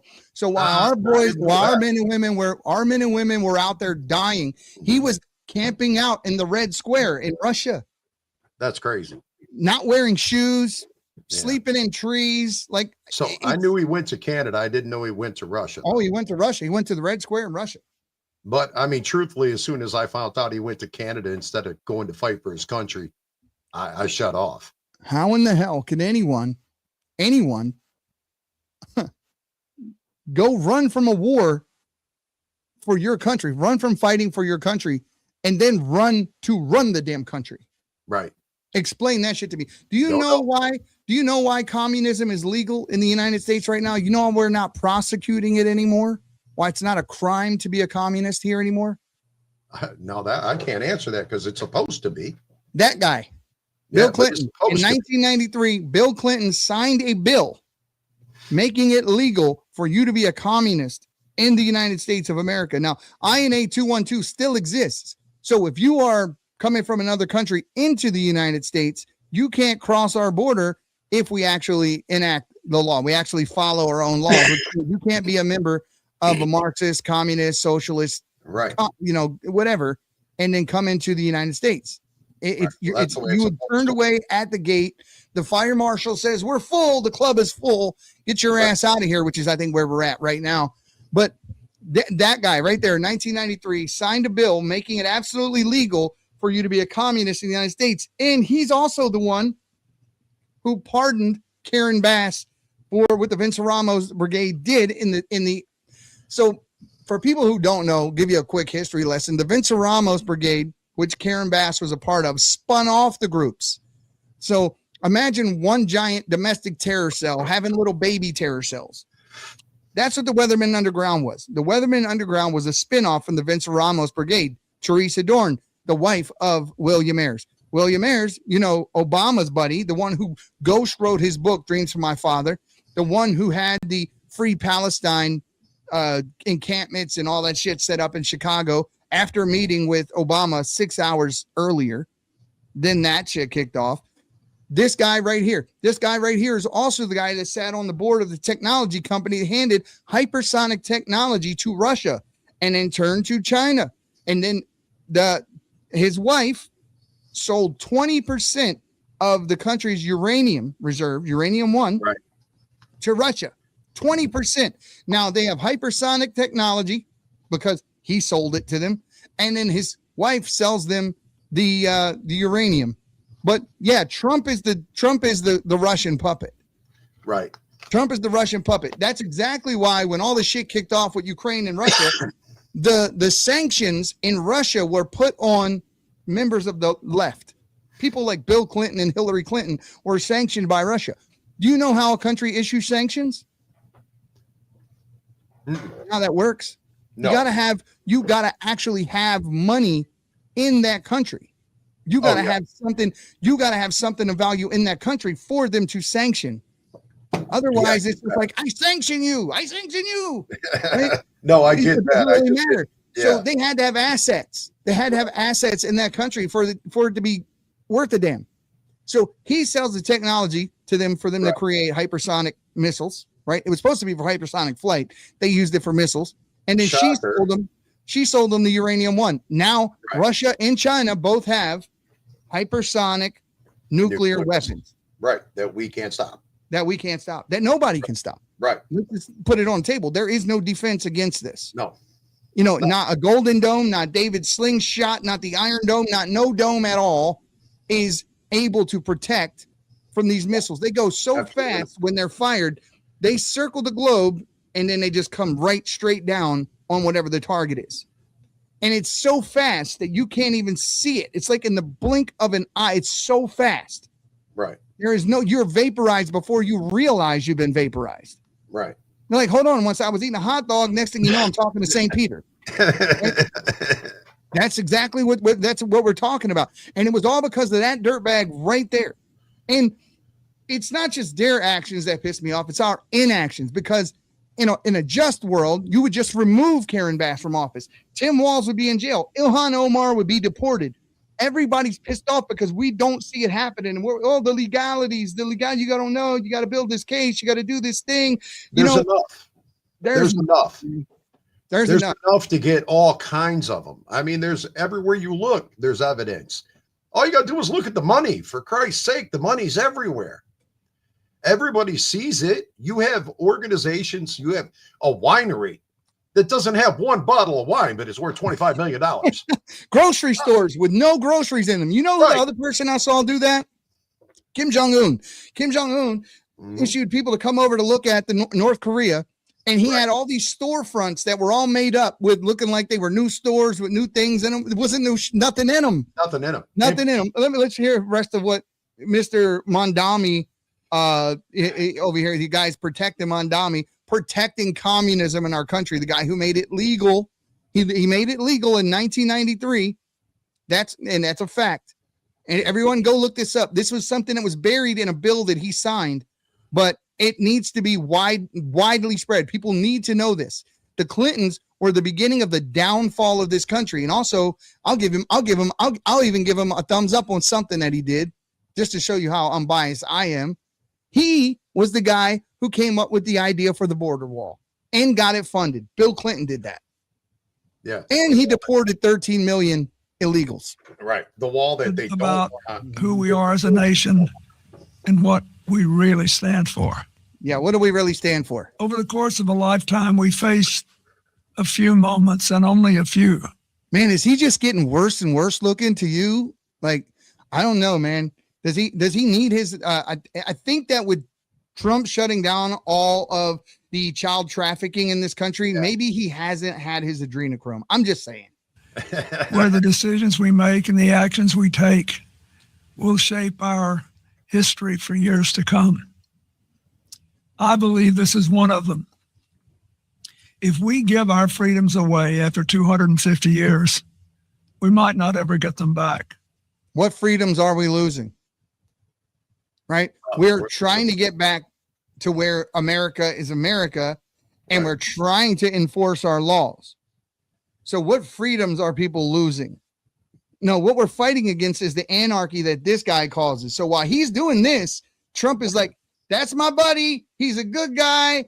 And, we always got along. And I'm like, what the fuck are you doing, dude? I mean, do you know who you're talking about here? I mean, I don't know what game he was playing, but I know people want to settle the politics down. They want to simmer the tensions down. And I would love to have them to a point where we can simmer them down. But as long as these people believe the things that they believe and they fight for those things, we cannot afford to, because if you are not fighting them, your kids are going to be fighting them. Right. And by the time your kids are fighting them, there are so many more of them. You're putting your legacy at risk, kicking the can down the road. If you don't do it right now and you have the mentality of, well, somebody will do it. I'm just busy, right? I got stuff to do. I'm sorry. It's irresponsible. Your time, right, is right now. Yeah. It's right now, guys. If you want to save this country, it's up to you to save this country. I'm telling you guys, go over to the patriotsprayer.com. Go to the website, the bottom, you got to contact us. Go in there and sign up. I'm putting together an entire thing where we're going to be able to network across the entire country to be able to call people together to answer for those dumbass protests that they put together on the spot. How cool would it be for you to be able to be part of a conservative, moral uprising that fights these people, that stands up against these people, that keeps your country in the way your country should be. So it's up to all of us who believe in the promise of American democracy to stand up, speak out, and show that our nation still belongs to we the people. Yeah, we the people. You know who the we and the we the people is supposed to be? Americans. That's who Americans. Not the people that you import, not the people that you can bird feed and treat like shit, and they don't care, because no matter what you do to them, it's still 10 times better than whatever shithole they came from. Yeah. So they don't care. Just give me a couple loaves of bread a week, a little block of cheese. I'm good. You got Somalians. You got Somalians getting on social media bragging about their free apartment, their free house, the free food they're eating, and talking shit about you Americans just keep going to work so we can live this way. That's some balls. They're emboldened to a horrible level, and so anybody that sees that in a position of authority should find out who that is and take away all the stuff. See what he posts then. What I'm saying is people need to hear this, and they need to really get it through their heads. The revolution has already started. You're either participating or you're not. Right. But it's already begun. They're out here in the streets teaching your kids to fight against the federal government. The schools are telling them to do it. The news is telling them to do it. Your favorite artist is telling them to do it. Your favorite actor is telling them to do it. I know it seems like you're outnumbered. I know it seems like you're outgunned, outnumbered, out everything, but you're not. No. You're not. There are so Not many more of us together. than there are of them. The problem is we need to be visible. Right. We need to be seen and we need to be heard. So if you want to be seen, you want to be heard, and you think you're next, go to the patriotsprayer.com. Go down where you can put your email address in. Do it. Contact us. We're going to be setting up chapters and groups in every single state. Every single state. We'll support, we'll defend, we'll bring to light the injustices that people that are of our ilk are being made to suffer through, what your kids are being taught in the schools, the things that are happening in your communities that are antithetical to the American way of life. That's what we want to stand with you on. Will you take a stand with us? Will you do the same thing? Because if you are, that's where you're going to do it. This is how it's going to get done. If we don't organize, and they will, and they have, they're flanking us, folks. Right. They're flanking us. What are you going to do about it? So I said, how do we fix it? What's the solution? The solution is we outnumber them, we overwhelm them, and we organize. Right. That's what the solution is. But the reality, and again, let me stress this because, reading some of these comments, the reality is that we're trying to organize people to stand up and do the right thing, not to police our state. Not at all. Not at all. You're there to back the police. You're there to. Enough is enough. There comes a time when it's either God's law or man's law. Whenever you're put in that position, you always take God's side, right? So when the government starts doing things that is absolutely wrong and on any level, like what Biden administration was doing, moving children around the country and handing them off to transnational criminal organizations, right? You stood up against that by any means necessary. I'm with you because there's God's law and there's man's law. But as long as you're doing what's right for the right reasons, not because of your liberal compassion, but because it's actually right. Right. Then we'll stand with you. Take a listen to John Kennedy. Let me just say a couple of things quickly, Sean. Number one, Governor Tim Walz. Whatever he says, believe the opposite. I'm sorry, the man learned to lie before he learned to talk. He's just a. I can't help it. You crack me up. America first. I never heard of investing in lead. That's a new one to me, bud. I caught my eye. He's just a less masculine version of Hillary Clinton. Diddy girl, God wins. Number two. Did you go drinking before tonight? Did you have dinner before? Keep going. No, I don't even drink. I don't even drink. Number two, unless you have a history of disappointing your parents, you know that illegal immigration is illegal. And the Democrats are always telling us, nobody is above the law. Well, how come people who are in our country illegally are above the law? I support enforcing our immigration laws. Now, how you do it matters. It has to be done in accordance with due process and equal protection. The other point, people just need to understand, they have the right to protest, but they don't have the right to protest violently. Violence undermines the morality that they say their movement is built on. Exactly. Dr. King understood that. Mandela understood that. Interfering with the police, protesting violently is also deep dish stupid. You can get hurt. The truth is, most cops, most ICE officials, they will leave you alone unless you do illegal stuff. And number three, Lindsay was on earlier. Sean, he's right about the sanctuary cities. Senator Thune, I love you like a taco, man. If you're listening right now, let us bring a bill to the floor of the United States Senate to get rid of sanctuary cities. And let's do it. This is where I disagree. This is where by saying you're going to get rid of something, you make it exist. Right. Sanctuary cities don't exist. There is no such thing as a sanctuary city. It is a phrase. Right. It's a talking point from the left to even think that a sanctuary city exists. It doesn't. So this is why Trump says we're no longer going to give you any federal funding if this is what you're going to do. If you're going to do the sanctuary shitty shit, there's no funding. But imagine this. Imagine we live in a world where there are terrorists trying to get into our country to take us down from within because they can't beat us in a war. So what do? You send those people into the country slowly but surely over years, Chicago, LA, New York, Washington, and you keep dropping them in there. You get a good 10,000 in there, which is not a lot, but it's a lot at the same time, especially when they're one united force. Right. With one united mission. Well, I'm here to tell you that that's exactly what we're facing, folks. Right. So when we're trying to get these terrorists, these thieves out of our country that are stealing the American dream, we're telling you that many of those people we're talking about are on such lists. They are sent to us from adversarial countries. They do not care about the lives of you or your family members. No.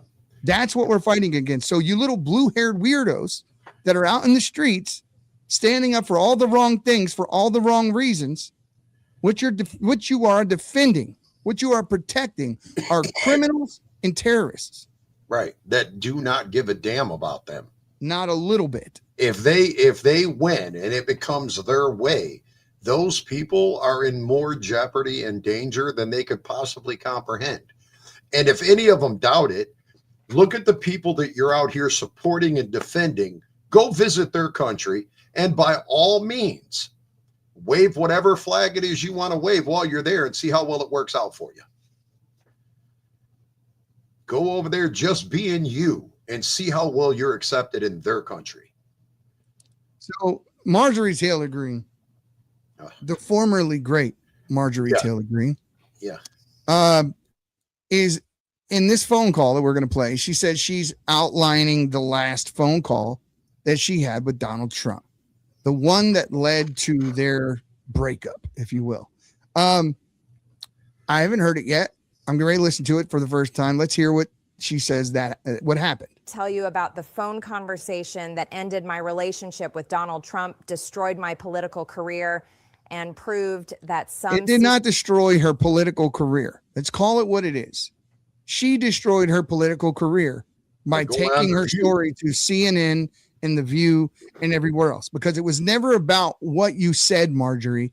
It was about who you said it to. Right. It was never about what you said. I think all of us have had her back when she was defending letting the Epstein files out. 100% behind you in every way. All of it. But the moment that you wanted to air out your grievances to CNN, to Sonny Hostin, The View is what did it for me. That's heinous. Yeah, that's what I mean. Sonny Hostin's on The View. Yeah. And did it destroy Thomas Massey's career? No. He says, I'm a fiscal conservative. I'm not voting to raise our debt ever. Not ever. Right. It's never going to happen. And so he doesn't. Here's my line. Here's what I choose to do. What these political people don't understand is they're not there to defend the Republican Party. They're there to defend the Constitution of the United States and work for the people in the districts that they represent. Right. That's what they're there to do. Who gives a shit what Donald Trump said about you? Yeah. I don't care if Donald Trump made you cry. It doesn't matter. You're not there to be Donald Trump's buddy. You're there to do a job. And your job is to fix the country. Right. And if you're willing to quit because you got your feelings hurt by Donald Trump, we don't need you there. We don't want you there. No. We want people to go into the office knowing that they're soldiers of a different caliber, a different kind, but soldiers nonetheless, and not anything said bad about them in the press or by Donald Trump or by anybody else should be the reasoning that they quit. Because she didn't quit. She quit on her people. Yeah, she quit on the people who put her there. Right. Donald Trump didn't bring her into office. The people. At all. The people voted her in. Right. Secrets in Washington are more dangerous than others. This conversation happened in September 2025 after I promised Jeffrey Epstein's victims that I would help identify their abusers. You know who their abusers are. You know who they are. You've seen the files. You're on TV. If you had the kind of balls you said you did, you would just say the names. Right. Nancy Mace would just say the damn name. She came out of that hallway crying, didn't want to talk to any reporters because why? Because the victims told her who it was. And then they all come out and tell us the same thing. Oh, they're very, very powerful people, people people. Who? Somebody say who? What's stopping you? Did somebody got your lips stapled together? I don't understand what's preventing you from just saying the names. Right. And don't that's blame where other I'm at. people about it. I Say don't give the a damn damn. thing. So people on the left are saying, oh, you guys are worried about Trump. If he did it, hang his ass. Say his name. I don't give a damn. Whoever's on that list should be held accountable, period. Here it is. I don't Let's care hear if it. they're leaders of the world. I don't care if it's Hollywood. I don't give a damn where it's at. It's about right and wrong. It ain't about right and left. It's really what it boils down to. It's just that on the right, we happen to be more right than not most of the time. My congressional office heard every word of it. The call came the day after I held a press conference promising to work with Epstein survivors to reveal the names of people responsible for sexual abuse against women and girls. I had just finished a closed-door House oversight hearing where I listened to these women tell their stories. They were trembling. Their bodies were shaking as they described being raped at 14, at 16 by rich and powerful men who thought they could buy silence along with everything else. I told those women I would help them get justice. I told them their stories mattered more than protecting powerful people who had escaped accountability for too long. I told them that transparency and truth were more important than political comfort and connected relationships. That press conference triggered the phone call that ended everything. I was in my office when my staff told me the president was on the line. I put the call on speakerphone as I usually did for official conversations. What happened next was loud enough that everyone in my suite of offices could hear Donald Trump screaming at me about the Epstein files. He was extremely angry that I had signed the discharge petition to force release of the government files connected to Jeffrey Epstein's sex trafficking case. He was furious that I had promised to help identify people who had abused these women. And when I tried to explain why transparency mattered, he said something that I will never forget. My friends will get hurt. That's what the president of the United States told me when I asked him to support victims of sexual trafficking, not this will compromise ongoing investigation. Let's just go under the assumption, for the sake of conversation, that everything she's saying is exactly true. She said in the course of that portion of the conversation that rich and powerful men, that they told her that raped them, that did these things. Dude, but she's not saying the names. Right. She knows them, but she ain't saying them. Why? What law is there anywhere that is preventing any one of these people with this knowledge from just saying the names? Just say the freaking names already. If you're so damn high and mighty, if you have all the answers and you want to blame somebody else for it and you think they're wrong, tell us why, right? Because I'm starting to believe that this is all just a big show for our benefit. And this is the fake divide, the fake thing that's supposed to right, left, red, blue, liberal, conservative, whatever, that these brainwashed idiots out there in the streets all buy into. When the truth is all the hell that the people on the right, the real conservatives, actual conservatives, that people that actually stand for something for real, that's all we care about is the truth. Right. At the end of the day, it's not people. You don't follow people, folks. If you follow people, you'll throw everything that you believe, all your integrity, ethics, everything in the trash to defend a human being. Right. I won't do that. What I will do is I'll defend my values. I'll stand up for what's right, but I won't do it in the name of somebody else unless your name happens to be Jesus Christ. I got I'm not blindly trusting you. Yeah. So I look at it like Lions fans. No matter how horrible the team is, they're always going to make it this year. You know what I'm saying? It's a good thing. Yeah. Team jerseys is exactly right. That's exactly the way I see it. I don't vote for somebody because they're Republican or they're Democrat. I vote for them because of what they say, what they supposedly stand for. And then when it comes to find out that's not what they are or what they believe in, then there's a problem there. So that's the reality. I think that there should be a mechanism in this country when you say certain things to get you voted in and you don't accomplish those, you're held in contempt, you're held unaccountable, or however you want to phrase it, unable to do the job, however you want to say it, and kick them out. So Diddy Girl says, I think that MTG is protecting someone and trying to blame Trump. And that's exactly what I'm saying, Diddy Girl. Same exact thing. If you knew who robbed the bank and all you kept saying was whoever robbed the bank is bad and this person over here is protecting the list that's of the people that actually were involved in the crime, but you know who's involved in the crime and you don't say it, you think we're looking past you. People fall for this shit all the time, but that's exactly what she's doing. She evidently knows the names. She knows the people. So fundamentally, I asked myself this question. If even it was her, if it's her family she's trying to protect, the question then becomes, if you had that knowledge, would you tell? I would. See what I'm saying? I would. There's because I know. It's not just the it's not a small number. I mean, this is that went on for decades. There's hundreds and hundreds and thousands of people affected by this. So Virginia, Lou, not her name's not Virginia, Lou, but Lou, Virginia, I grew up next door. I used to spend a lot of time over there. I never would have expected Virginia to be politically what it is today versus the place that I knew growing up. And there is absolutely just a lot that needs to be done. And I mean, that was the ground of, that was the bottom floor of where we started having the argument where the parents needed to have their rights given back to them. The state was taking away the right of the parents to be the parents. And they were basically subjecting their children to things in the schools and the school system that children should not be taught by teachers. Values are taught at home. Right. They should be. Yeah. Reading, writing, arithmetic, history. These are things that you need to teach in school. When it comes to how my child sees transgenders, members of the LGBTQ community, God, any of those things, keep that out of your mouth. Right. I don't want my teachers teaching my children anything to do with that.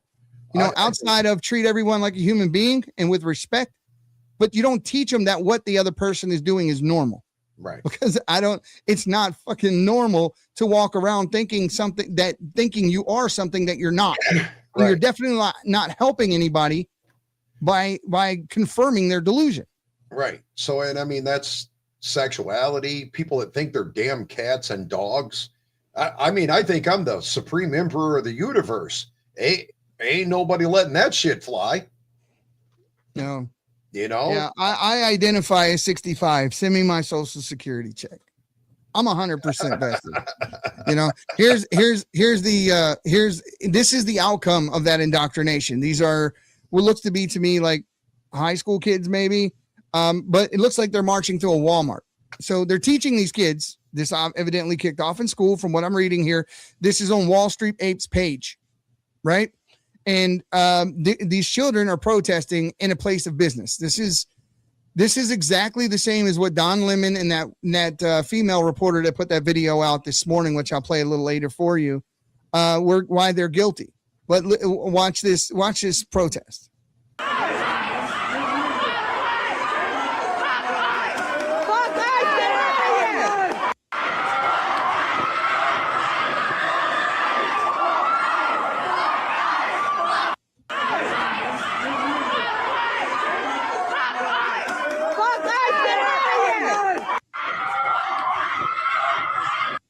You're shopping, minding your business, getting your groceries, whatever the hell you buy at Walmart. I haven't been in there in years.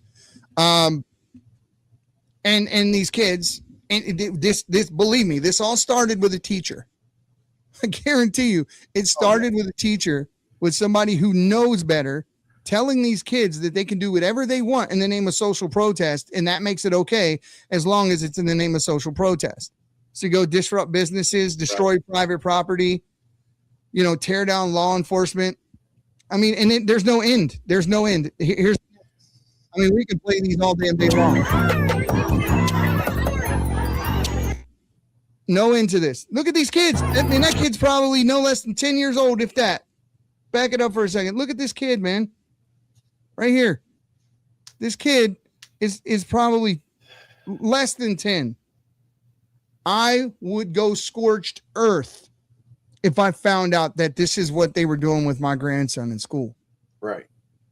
I would go scorched earth. You would need someone to escort you out of that building. And it may be paramedics. I'm sorry. You're not doing this to my kids. Right. You're not teaching this bullshit to my kids. You're not indoctrinating and grooming my kids to think that this is what's good. This is what's right. Right. So I'm sorry. All the things the schools could do to get those kids to interact and work together, that's what they choose. You know, why don't you choose betterment of your community? Why don't you teach these kids to go out and do better things in their community instead of protest? Exactly. Do nothing. Teach these kids to do something positive for the world instead of just stomping through a store and making a scene. Yeah, well, it's like what that lady said in Chicago a few weeks ago. We're going to make them pay more money. The city's we're going to take them for more. Them. Yep. It's not them. It's our money. It's your tax money that's going to the city, and you want to go destroy buildings and vandalize everything and cause more crime. What? In the name of what? In the name of what? What are you protecting? What are you fighting for? Just nothing. Community. I mean, they're not doing anything positive. And that's my biggest problem with it. Again, if it was something positive, hey, I'm all for it. Well, Lou, I wouldn't blame you. To protest, I don't think that's the right move. Here's Elon Musk and what he thinks about, what Pam Bondi should be doing right now and why. Take a listen to this. NGOs. I think there needs to be a number of arrests in that regard as well, because these are fake charities where mostly Democrats. I don't want to be clear. There's sometimes a little bit of Republican in there because they sometimes throw the Republicans a bone to say, "Hey, be quiet about this." So that's where you start getting the uniparty thing going on. Mm-hmm. But it is overwhelmingly to Democrats, and they give billions of dollars to NGOs run by Democrats that then go through a whole network of additional NGOs. It's a giant money laundering scheme. Really, at this point, I think the word NGO and money laundering is almost synonymous. He's not wrong. He's not wrong. And you wonder why the Republicans sometimes vote with the Democrats on some of these issues, like they did on USAID, like they did on USIP. It's because in some way, shape, or form, you remember the crypto scandal with Sam Bankman-Fried or whatever his name was, FTX or whatever it was. There were actually two guys who ran that. There was a guy that was dealing more with the Republican arm of the government and his partner who was dealing with the Democratic part of the government, right? Which is the one that most of us heard about. The guy that was doing dealing with the Republicans, most of us didn't hear about. But there was Scalise and about 13 others total that were receiving kickbacks from these crypto companies, all on the right. Look at Rick Scott and what he was found guilty of. These are the things this is exactly why I say that our party is different. And it's different because we don't defend people based on party lines. We don't give a shit about what party you're in. If you're doing something that's wrong, that you shouldn't be doing, that's illegal, something that we see antithetical to the American way of life, we're going to call you out. Like Lindsey Graham. And Lindsey Graham, I will never understand why anybody stands beside this guy, behind this guy, with him on anything, because he's terrible. He's terrible. And Arnold Schwarzenegger, I'm just scrolling, I see this guy, he makes himself out to be like he's such the, get up and do it yourself guy. And here, listen to this. Action to what they're doing, what ICE is doing when you see the videos of it? Well, I tell you, you said that the immigrant, I'm so proud and happy that I was embraced by the American people like that. I mean, imagine they came over here with the age of 21 with absolutely nothing. And then to create a career like that. I mean, in no other country in the world could you do that. Right. Every single thing, if it's my bodybuilding career, if it's my acting career, becoming governor, the beautiful family that I've created. All of this is because of America. That's true. And so this is why I'm so happy to see firsthand that this is the greatest country in the world, and it is the land of opportunity. He's not done yet, though. Wow. He's the ugliest person in America. I'm such a proud American and a proud immigrant that came to America, I was asked to do on July 4th a big speech, the keynote speech at Mount Vernon, where George Washington was laid to rest and where he lived and all that, to celebrate the 250th anniversary of America, the existence of America. And I will be doing the speech there. They asked me because I'm an immigrant, and there will be 7,000 some people there, and there will be people that will be sworn in and will become citizens that day. That's great. So it's really a great celebration. This is what this is all about, is to celebrate people becoming Americans and coming to America and all that. And so I just think the world of the great kind of a history that we have with immigrants in America. But the key thing also is at the same time that we got to do things legal. That is the important thing, you know. So you got to do things legal. Now, and those people that watch when he starts talking like this. Now all of a sudden we're saying like, yeah, I agree. There should be immigration, but it should be legally done. It should be done the right way. Now all of a sudden they take issue with that. Doing illegal things in America, and they're the foreigners. They are not smart, because when you come to America, you're a guest. Yep. And you have to behave like a guest. Like when I go to someone's house and I'm a guest, then I will do everything I can to keep things clean and to make my bed and to do everything that is the right thing to do, rather than committing a crime or being abusive or something like that. So that doesn't really work in this country. So I think the important thing is, when you become an immigrant, to think about, okay, I go to America because I want to use America for the great opportunities that America has in education, in jobs, creating a family, all of those kind of things. Then you have to think about, okay, if I get all of those things from America, then I have to give something back. But you have a responsibility as an immigrant to give back to America and to pay back to America and to go and do something for your community for no money whatsoever. Give something back to after-school programs, Special Olympics, or whatever it is. Make this country a better place. Yeah, but cuts there. But obviously they had a but, right? Oh yeah. How can you have a but to something that's so easily just like that's a fact? That's a very absolutely eloquently spoken fact. Now, keep in mind that Arnold is very much. This is where people are going to get surprised. Early on in Arnold's career, when he first came to America, he had Hitler's speeches transcribed into English, and he admonished Hitler. He used to like read this, like he hero worshipped him. His dad was a Nazi.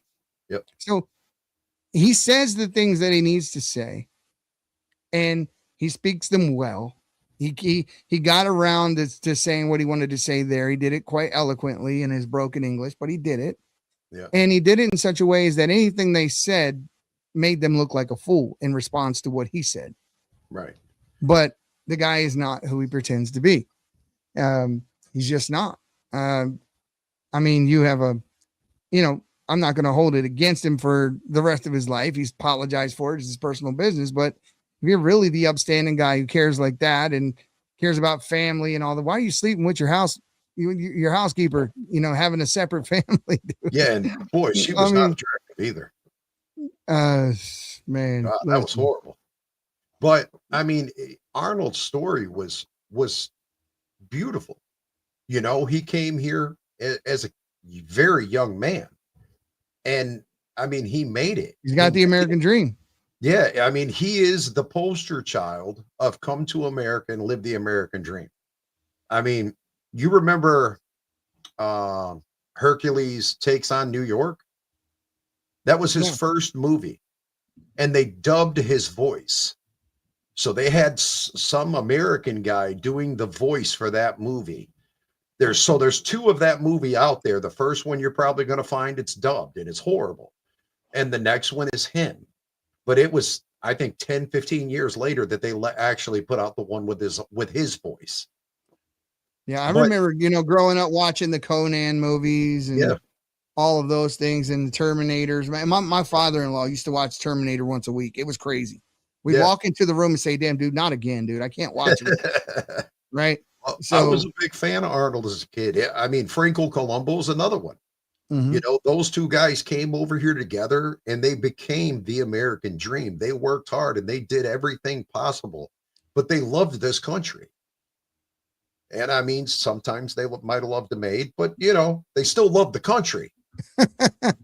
Just like, yeah. You just got to keep everything in perspective with maid loving, but unless it's your maid, like your wife, then do your thing. Well, here's these guys called indigo pilots, right? And indigo pilots are the people that spray those chemicals in the air, the chemtrails that we all see. Yeah. They're paid quite handsomely to retrofit their airplanes and fly over our communities. I have the big portion of out the back of where I live, and I can see the airstrip. To the right of me is I can see Nellis Air Force Base, and to the left of me, Nellis Air Force Base. To the right of me, what they call Dreamland, or most of you know as Area 51. Straight ahead, you got Lake Mead in that area. Well, I see every day, at least once a day, the checkerboards in the sky. Here's a video of these people doing just that. And I would love to see this stopped. I would love to see this made illegal. They took a step in the right direction by making it illegal below a certain altitude. Right. But you tell me, if I'm dropping poison on you at 2,000 feet, is it less lethal than it is at 1,000 feet? I don't know the answer to that. Somebody tell me. I don't either, but I don't think it matters. If you're dropping chemicals, we don't want them. Those lines in the air are not organic. Nope. They're not just made by virtue of a plane flying in that direction. Right. Those planes are retrofitted with devices that spray out chemicals that are falling on our communities. Well, they're falling on our farms. They're falling on our food. Absolutely. They're in the air we breathe. And it's everywhere, and it's in everything. So I remember as a kid when I would see a chemtrail in the sky, asking what it was. But it was so rare when I was a child. You'd see one. Now you look up any day and you see 30 or 40. It's just crazy. It's a lot. And they're not keeping it secret anymore, right? We used to ask about it and we were called conspiracy theorists or whatever the case may be. But now we are not told that anymore at all. It's like, yeah, they're evil, they're bad for us, we're breathing it in. Yep. But we're not going to stop it. So here they just looked up what are the chemtrails, right? And even AI wants to try to term it a conspiracy theory. It's not a conspiracy theory. It's not. It's there. But claiming that long-lasting white lines and trails, sometimes seen behind high-flying aircraft, are not ordinary condensation trails, but they are deliberately releasing toxic chemicals or biological agents sprayed by governments and shadowy organizations. I'm not saying this. I'm reading this, right? Or not. This is not my words. Right. Or other entities. Believers in the theory persist longer than normal contrails. So 20, 30 minutes after they've flown by, you're still seeing these things. They're spread out in hazy clouds and unusual patterns.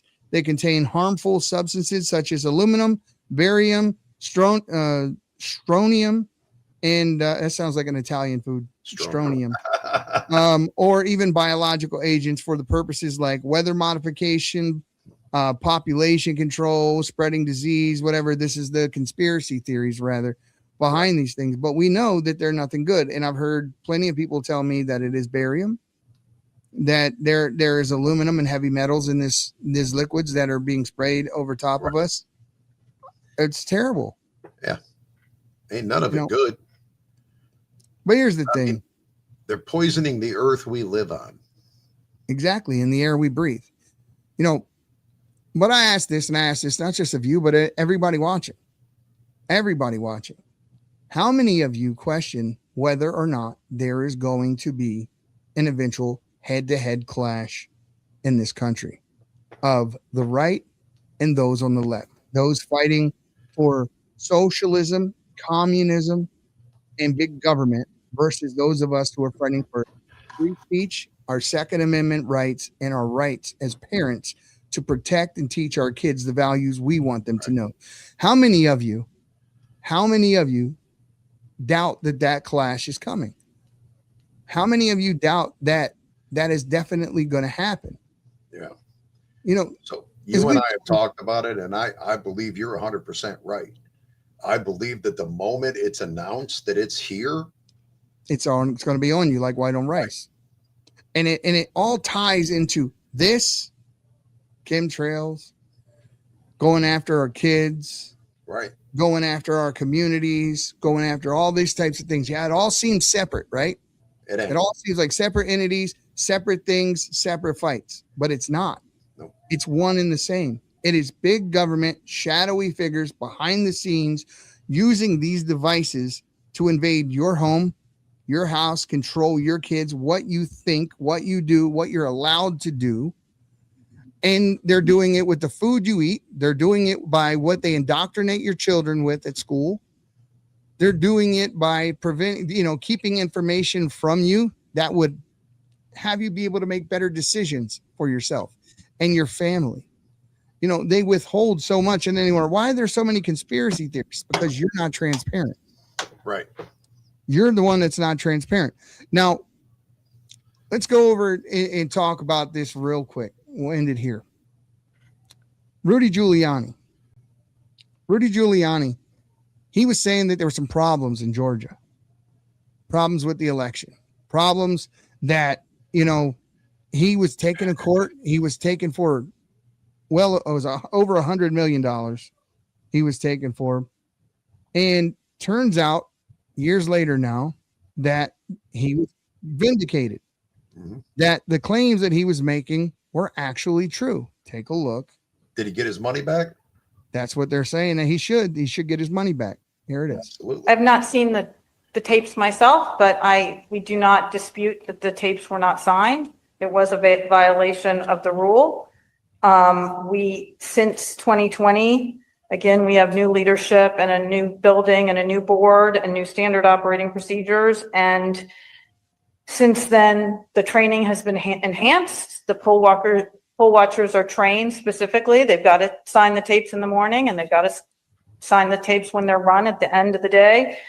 When the tapes come back to the hub for, with all the documentation, they are checked again. And if somebody forgot to sign a tape, then Fulton initiates an investigation. But we don't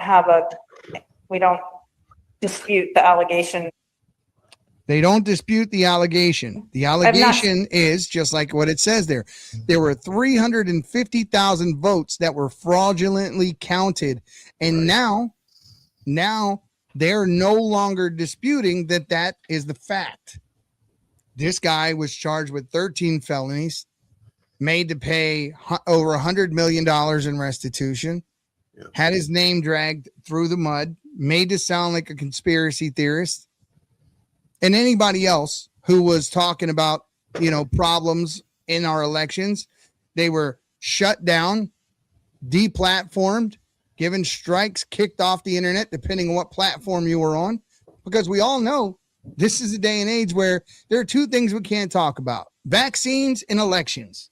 Right. Those two things, absolute taboo, depending on what platform you're on.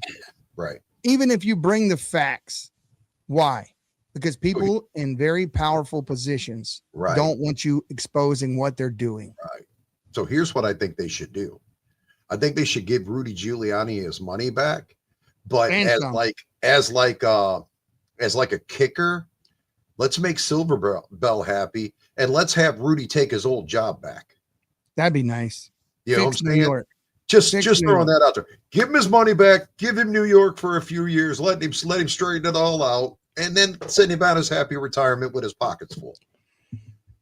Listen, New York can be fixed, but the process that you would need to go through to fix it, it's not going to be pretty. No. If we lived in a just world, tomorrow communism would be made illegal again.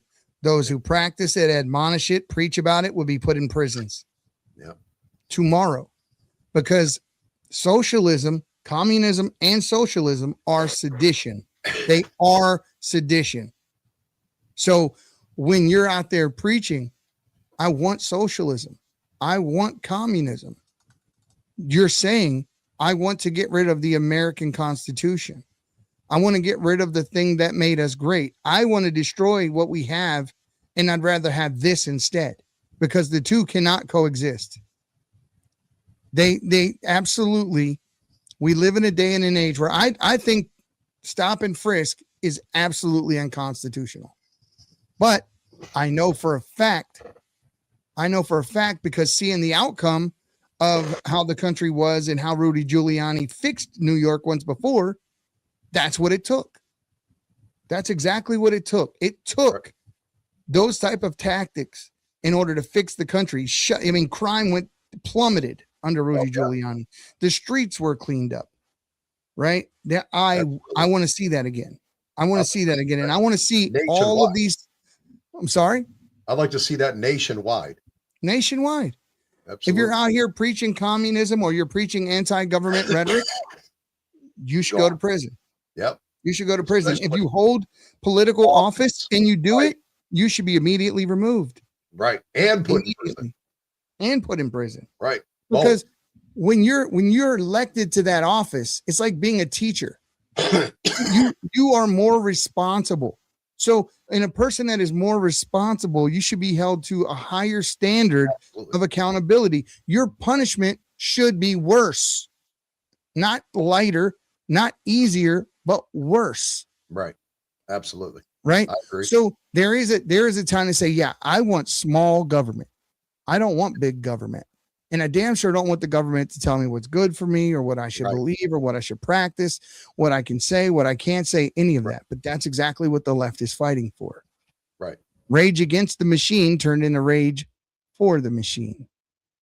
The same people that were saying F the police and all that were saying, wear your mask, take this medicine or else. Right. Right. Same group of people saying my body, my choice. We're saying you can't go to this concert, this football game, go in this building. You're hypocrites. Right. You're hypocrites. And that's everybody who does that. Right. Everybody who bent the knee and everybody who said that. And this is why when Trump talked about warp speed, why he was booed. Right? He was booed. He didn't understand that people didn't like the idea of warp speed. No. And there were other people that out there who did the math and said, you know what, if we were to start right now on creating a vaccine and we had to bottle that vaccine up in the glass cylinders and send them out to all the countries of the world and create enough of this vaccine for every man, woman, and child to be able to have their double dose of it, how long would that take in simulation? There were numbers that came back in excess of 10 years. This happened in a matter of months. Right. And then it came out that the United States government owned a patent and part of what was there in the vaccine. And not only that, there were major players involved at that point creating these laws who were benefiting from the sale of that particular vaccine. I'm not talking about the efficacy. That's a whole different story. Right. What I'm talking about now is what we actually know, what we can actually prove. Right. Who was it? Glenn Beck. Glenn Beck came out with the paperwork. He had the paperwork. He had the receipts. And yet Biden gave all these blanket pardons to these people. Yeah. Using auto pen. Set them but free. He did it. Yep. And we got a bunch of people arguing over the legitimacy of whether or not what those companies did was constitutional, legal, right, or anything. You know, there's a law in this country called HIPAA. Yeah. But before you went into that football game, like we had $750 tickets to go see the Raiders play the Ravens here in Vegas at that time. And they wanted me to have this app on my phone called Clear. And Clear gave, let them know when you're going into the football stadium that you've had your vaccine, that you had your shot, and you're able to go in. Why did you make it okay for some third party entity, some company, some organization to ask me what I had in my body or what I didn't? Right. And then justify it, make it sound legal and okay. Or how about the fact that all these people lost their jobs because they didn't want to take it? They took our job. Yeah, they did though. That to me is crazy. But I mean, quite frankly, I never took it, and I made no bones about it. If I'm correct, let me see before I say it. If the government would have came to me and said, "Hey, look, we want you to take this shot to prevent you from getting sick, but we want to charge you $400," I might have gotten in line. But the moment they said, "Hey, this is going to save your life and it's free," no, I'm good. You keep it. I argued with my wife, telling her, I'm not going to tell her what she had to do or what she didn't want to do. She's perfectly capable of making her own choices. She worked in the hospital out here in Nevada, and her job was requiring the shot. This is our personal lived experience. All right. She got it. She got both. Within 1 week of the second one, we had to rush her to the emergency room, and we're like, what for? She says, like, my ear feels like it's going to pop, like I'm up in an airplane. And, but it just doesn't pop. It just stays like that. And it was excruciating for her after so long, you can imagine. And the emergency rooms didn't know how to treat it. They didn't know what it was. They had brought people in to look at it. They gave her some antibiotics and some steroids and things like that, but they didn't know how to treat it because they didn't know what it was. They refused to accept the fact that, also, hey man, could this be a side effect of, getting the shot? And they didn't even want to hear it. No. They didn't want to entertain the idea. Well, it turned out that's exactly what it was. Yep. So she had something, what we call sudden hearing loss. It started out with tinnitus or tinnitus, depending on how you say it. But it started out with a very immense case of tinnitus. It lasted for over a week before this finally happened. And then she got what was called, she had to go get hearing aids and that sort of thing that would send the sound from this ear to this ear. Or the other way. And she needed something called a cochlear implant. And that cochlear implant was, it's a bone graft. Goes on the bone, picks up the vibration so you're able to hear. Right. The insurance company told us that she did this under emergency use authorization, that it was elective. And because it was elective, that they weren't going to be held responsible to pay for the hearing aid. So they never denied that the reason that it happened was due to a side effect. But they did deny, because we were trying to get the insurance to pay for the outcome of that side effect. They denied any and all, right. Of course, paying for the hearing aid or whatever. This is the $30,000 device that she needed in an operation to have it installed and put in. Right. And we had to fight that fight for damn near a year before we finally won. The doctors that were helping us were giving my wife protocols of things to take in order to reverse the damage that it had been caused. And all the time they're doing this, they're sending this stuff to her directly in text messages, not on written medical forms. I'm like, why are they sending you text messages and telling you this stuff after the doctor's off? Because they can't, and they don't want to take the risk of losing their jobs for telling me these things. And they don't want to take the political stance. So I'm like, it's not political. They're doctors You're a patient. Here's the actual help for what you're going through. But you're telling me they've politicized it to the point where they got to sneak you the help you need in order for you to get the help you need. And then once she did this protocol and she went through this protocol, she started feeling better. You know, she started coming, her moods and things like that. It affected her in a lot of ways. I'm sure. But to this day, she's deaf in her right ear. So when these people talk about it's just, you know, not that big of a deal, and those people who got it had a decision to get it, and the decision was theirs to make, all true. But I would go so far as to say that the American people were not informed.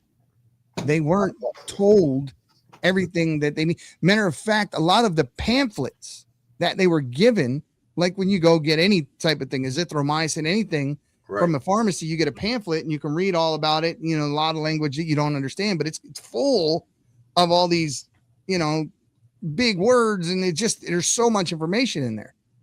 Well, that wasn't there with this. As a matter of fact, the ones who did get it, they were blank early on.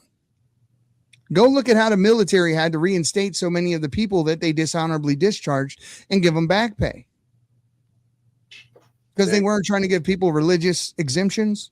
Yeah. They were in all of these things. Now, none of these things I'm talking about still, I'm not talking about the efficacy of the actual vaccine. So I don't hear nothing about the fact checkers out here on whatever platform trying to give me a strike for telling you my lived experience. Because we went through it. My wife is deaf to this day from what the doctors diagnosed to be a vaccine injury. And there's a lot of people. A lot. How many people just watching know somebody that was that had a side effect? Oh, yeah. Or, you know, and somebody in their family, a friend, whoever, a friend's child, whatever the case may be. You know, I'd never heard of. Both took them and they ended up sick.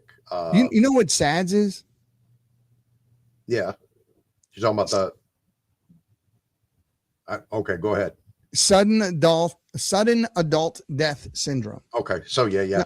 When we grew up, it was SIDS. You know, a kid would just stop breathing in the middle of the night for some reason they couldn't understand, and they just gave it this name SIDS.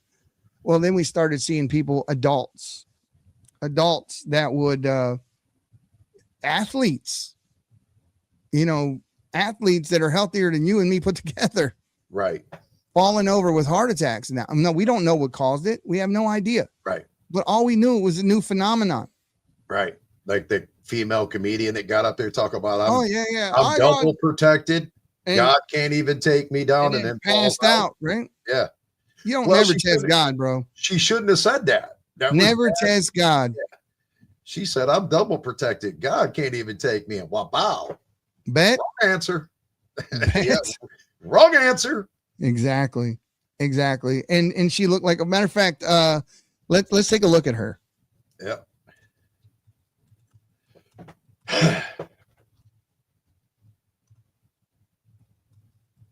I'm sure it's going to be an easy one to find. But yeah, I remember she was talking much trash on the stage. Oh, yeah. And then she just falls over and passes out. Here it is. Love this lady. Best example in the world. You know, this clip right here, I'll give you Exhibit A. I don't mean to brag. I don't care, but I want you to know, double vaxxed, booster, flu shot, and I'm going to be honest, I have the shingle shot too. And I still get my period. What? Yes. Traveled, went to Mexico twice, did shows, meet and greets, never got COVID. Clearly, Jesus loves me the most. Seriously. So nice. So nice. Right after she said Jesus, this happens. Yeah. Don't do that. It's so sad, though. I mean, it was a funny show, but that's horrific. And it happened all over our country.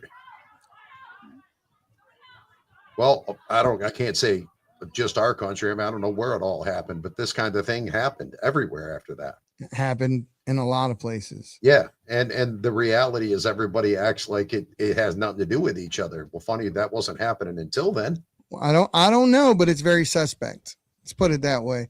You know, we can't say for sure, but I know one thing: they don't even want to know. They don't want us to ask the question. Nope. And they don't want to bring it. We can't bring it up. No, yeah, don't talk about it. Don't ask the question. No. And if you do ask the question, then we're gonna strike it off the internet. We'll take your account down, whatever. Don't ask this question. So whenever you can't criticize something, I take very big issue with that. Me too. Just like when they did with Meta, right? They said, oh, you can no longer use anti-Zionist terms on Meta. You'll be shadow banned on Meta if you say the term Zionist, because it's dog whistling anti-Semitism. It's not. It's not. And the more research I do, and the more research I do about the Ashkenazi, the Khazari, and the more I do, the more I learn, the more I understand that we have all been duped. Oh yeah, we have all been fooled. Absolutely. So, guys, we'll be right back after these messages. Don't go anywhere. We'll see you in 2. Heard of Q broadcast? It's taking the world by storm. People are cutting the cord to their high cable bills and moving away from streaming services like Netflix, Hulu, and others for something better. Q broadcast. For just $60 a month, you'll get access to every channel you could ever want, including HBO, Cinemax, and Stars. And the best part? There are no contracts, no hidden fees, and you're free to cancel anytime. With Q Broadcast, you can enjoy streaming live TV, movies, and top series on up to 5 devices at once. Whether you're at home or on the go, Q Broadcast makes sure your entertainment is always at your fingertips. Imagine being able to watch all your favorite channels from anywhere, anytime, without any restrictions. We're talking about thousands of movies, hundreds of TV series, and a huge library of live channels, all in one place. And don't forget video on demand and pay-per-view events. Those are included at no extra cost, so you'll never miss a big event again. Now, take a second and think about your current cable bill. You're probably paying anywhere between $100 and $300 every month, locked into long-term contracts and hit with surprise rate increases.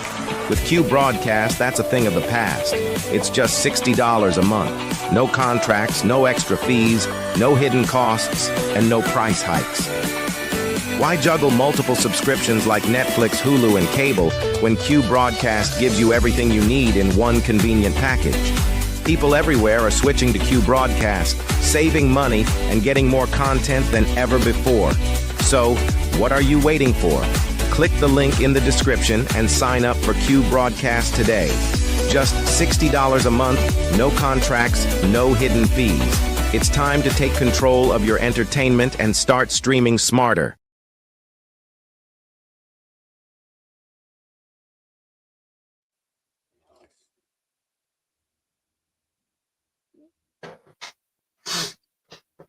So there he is. All right. So listen, guys, we talked about this early on in the show, and it's really what the show is about today more than anything. As conservatives, as people with values, as Americans, beyond politics, there are a few things that we should all believe no matter where we stand politically. We should believe in the freedom of speech, the right to bear arms, the right to life, liberty, and a pursuit of happiness, and to take down people by any means necessary that stand in the way of those rights. Anyone that seeks to deprive you of the ability for you to pursue those rights is evil. Anyone who comes in and usurps those rights from you, which is your birthright, and hands it to somebody else, that person is shady. And you should stand up no matter what. Here's a guy in the middle of the street, similar to the situation with the shirt. Remember the guy with the shirt? He's walking down the street. Yeah. Oh, yeah. Look, this guy has on a hat. Same thing.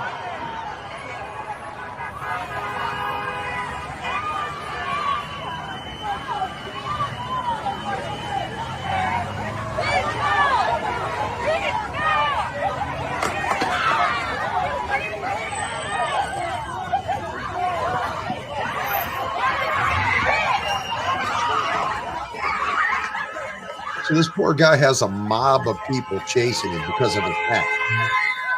Nobody sees a problem with that.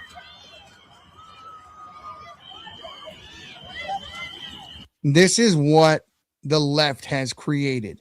And now that same mob that they've created are turning on them, showing up in front of Tim Walz's office. You know, it's no wonder that Dr. Frankenstein created the Frankenstein monster, and it was his own downfall. Right. The monster turned on him. That's what the left has done. The left has created this monster in a lab, and now that monster is full grown, and you can't put that genie back in the bottle, and it's turning on them. Yeah. It's turning on them. Let's see. Tim Walz. It's a matter of time until they have to face that mob. Yeah, and now that's why Donald Trump is denying them any help. Right. Against the mob that they created. Right. Because in their pursuit of power, they've forgotten about why they were there to begin with. Why any of them were there to begin with. Oh, hold up a second here before we get to that. What is Glenn Beck saying? Tim Walz just threatened Tom Homan. Really? Let's take a listen to this. How you think that's going to work out? Well, he threatened JD Vance the other day. Said he wanted to beat the shit out of him. I can't believe he, he said that. Yeah, he absolutely said it. He certainly can't do it. And at this point in time, I told Tom, I'm going to give you the benefit of the doubt. But unless I see a reduction in these folks on the streets, I'm going to have to say that to my folks. So look, we all think we all want to avoid that. But I think the reality has sunk in this week. If you thought you could pass this by and you thought there was nothing there, I mean, is this a Fort Sumter, John Brown moment? Where are we at on this? And we're doing everything. So what anybody doesn't know, what he just said there by bringing up Fort Sumter, he's talking about Civil War. Yeah. He's talking about a revolution. So he's now threatening the federal government with a revolt if they don't bend to his demands. But I don't understand.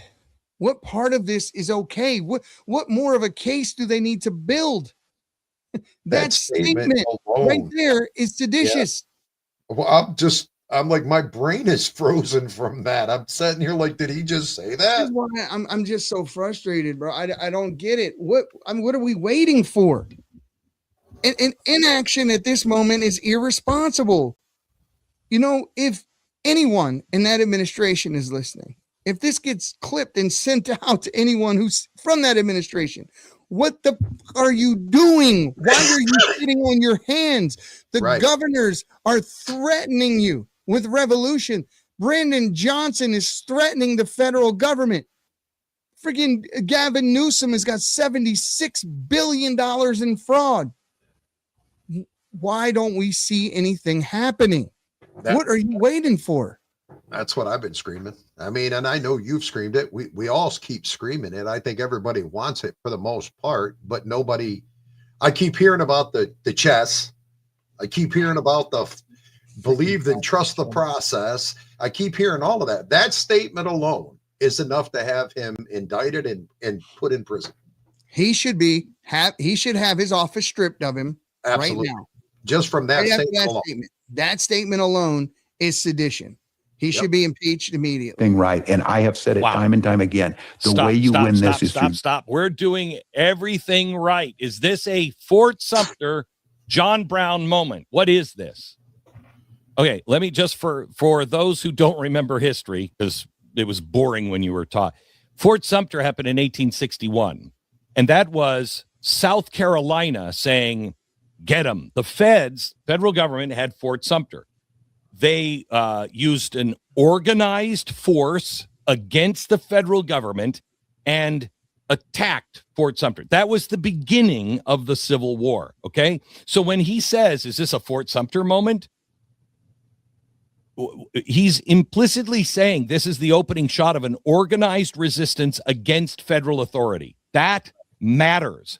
Once you start talking about Fort Sumter, you're not talking about protest or dissent or civil resistance. You're talking about insurrection.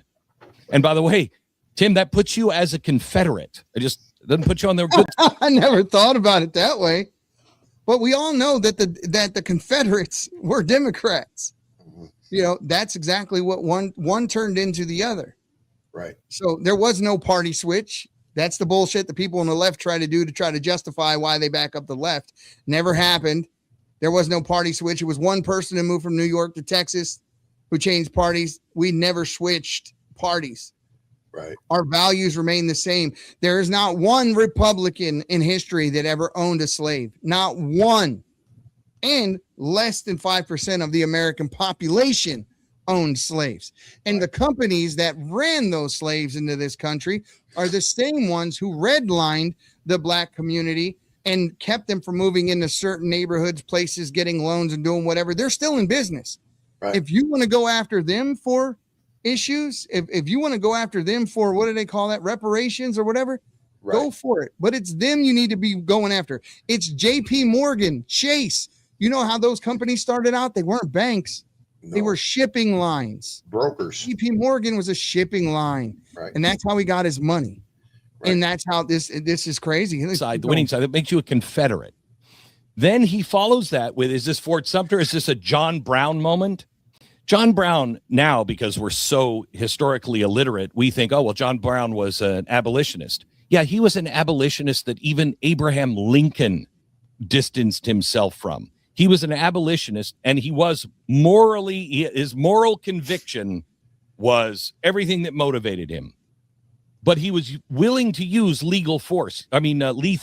He did not believe in the democratic or constitutional process anymore.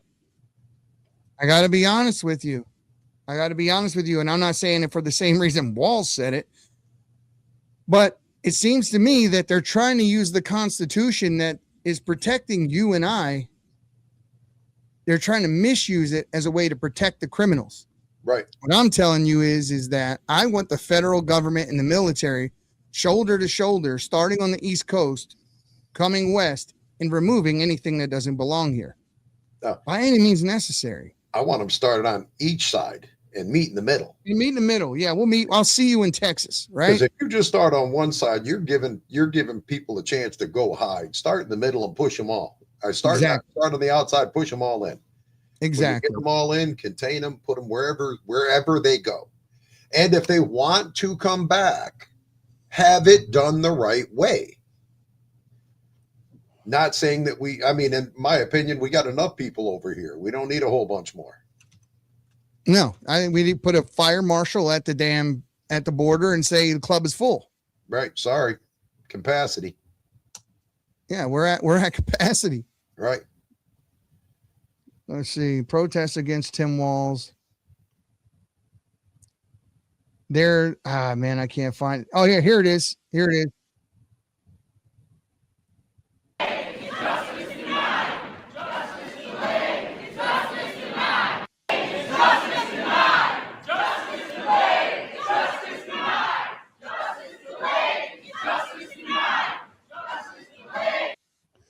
These are people saying that because he had the conversation with Donald Trump, Tom Homan, that he's a traitor. So if you're taking the position that because you are trying to have a conversation with the federal government to stop or come to some conclusion of how we move forward together in unity, and for that reason you're a traitor, that means you have created a group of people that they're insurgents. Right. They're insurrectionists.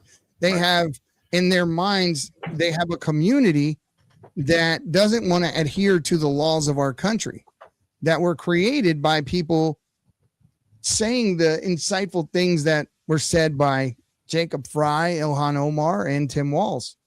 And now those people in their respective communities and districts, states, cities, whatever it may be, are now saying that they're trading on them because they sat down and have a conversation.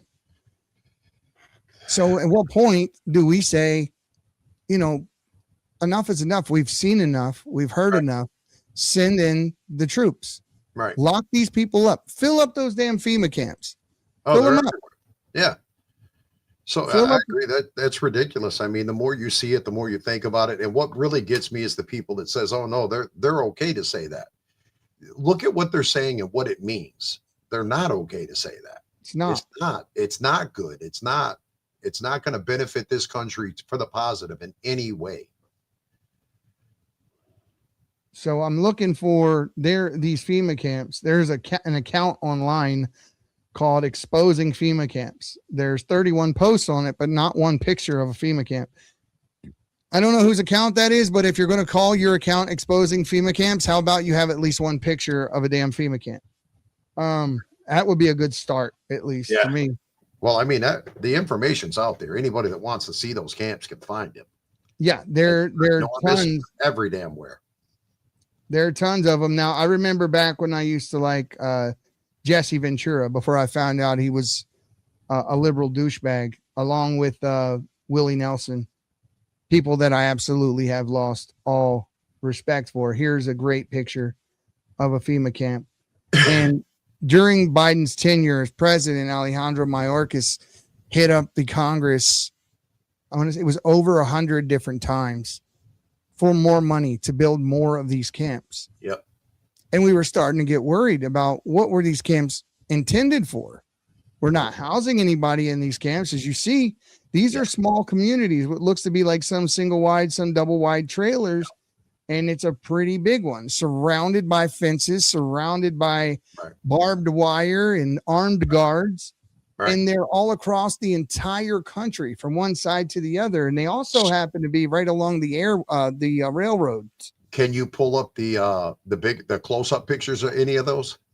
Oh, I'm sure I can. So what always struck me is it has all of the buildings have a valve on the side of the building for a hose to be connected to it. In locating the potential prison camps throughout the country. These may be facilities currently being used as prisons, such as those you saw earlier, or prisons that are being built supposedly in the name of the war on drugs, or facilities that have other uses but which could be quickly used to detain large numbers of people, such as this Amtrak facility in Beech Grove, Indiana. We're standing now in the main parking lot, which doesn't look too warehouses. And as you see, they're always along the railways. Now, if you go back to World War II and you look at the internment camps during World War II, you might see some very big similarities here. Absolutely. Because that's exactly how they moved the people around back then. Yep. And the funny thing is that back then they called them family centers, right? Yeah. Guess what they call these? No, family centers. Family centers. There are so many likenesses with these things, but I'm not saying that we should use them for those purposes. But the thing is when you have 22 million people in your country, that's not supposed to be here. That's a good place. There has to be a way to use these things that we've spent, I don't even know how many tax dollars on, to effectively round up and get rid of. I mean, they're all across the country. I'm showing you pictures of them in different states, but they're everywhere. Everywhere. Yeah, it makes you wonder what exactly the thought process is. Why did they continue? So we knew that Kamala. Go ahead. I can't hear you because if you're talking, it was just coming through choppy. I said it's funny how they keep having all of these unused and they just keep building more. Kind of makes you wonder if there's a plan down the road to put all of us in those. Bingo. That's what people were saying if Kamala got elected. Now, we heard her say all of her anti-gun rhetoric, and we heard her say plenty of things that we all deem to be anti-constitutional. She told Elon Musk that if he didn't police his own platform, that they would do it for him.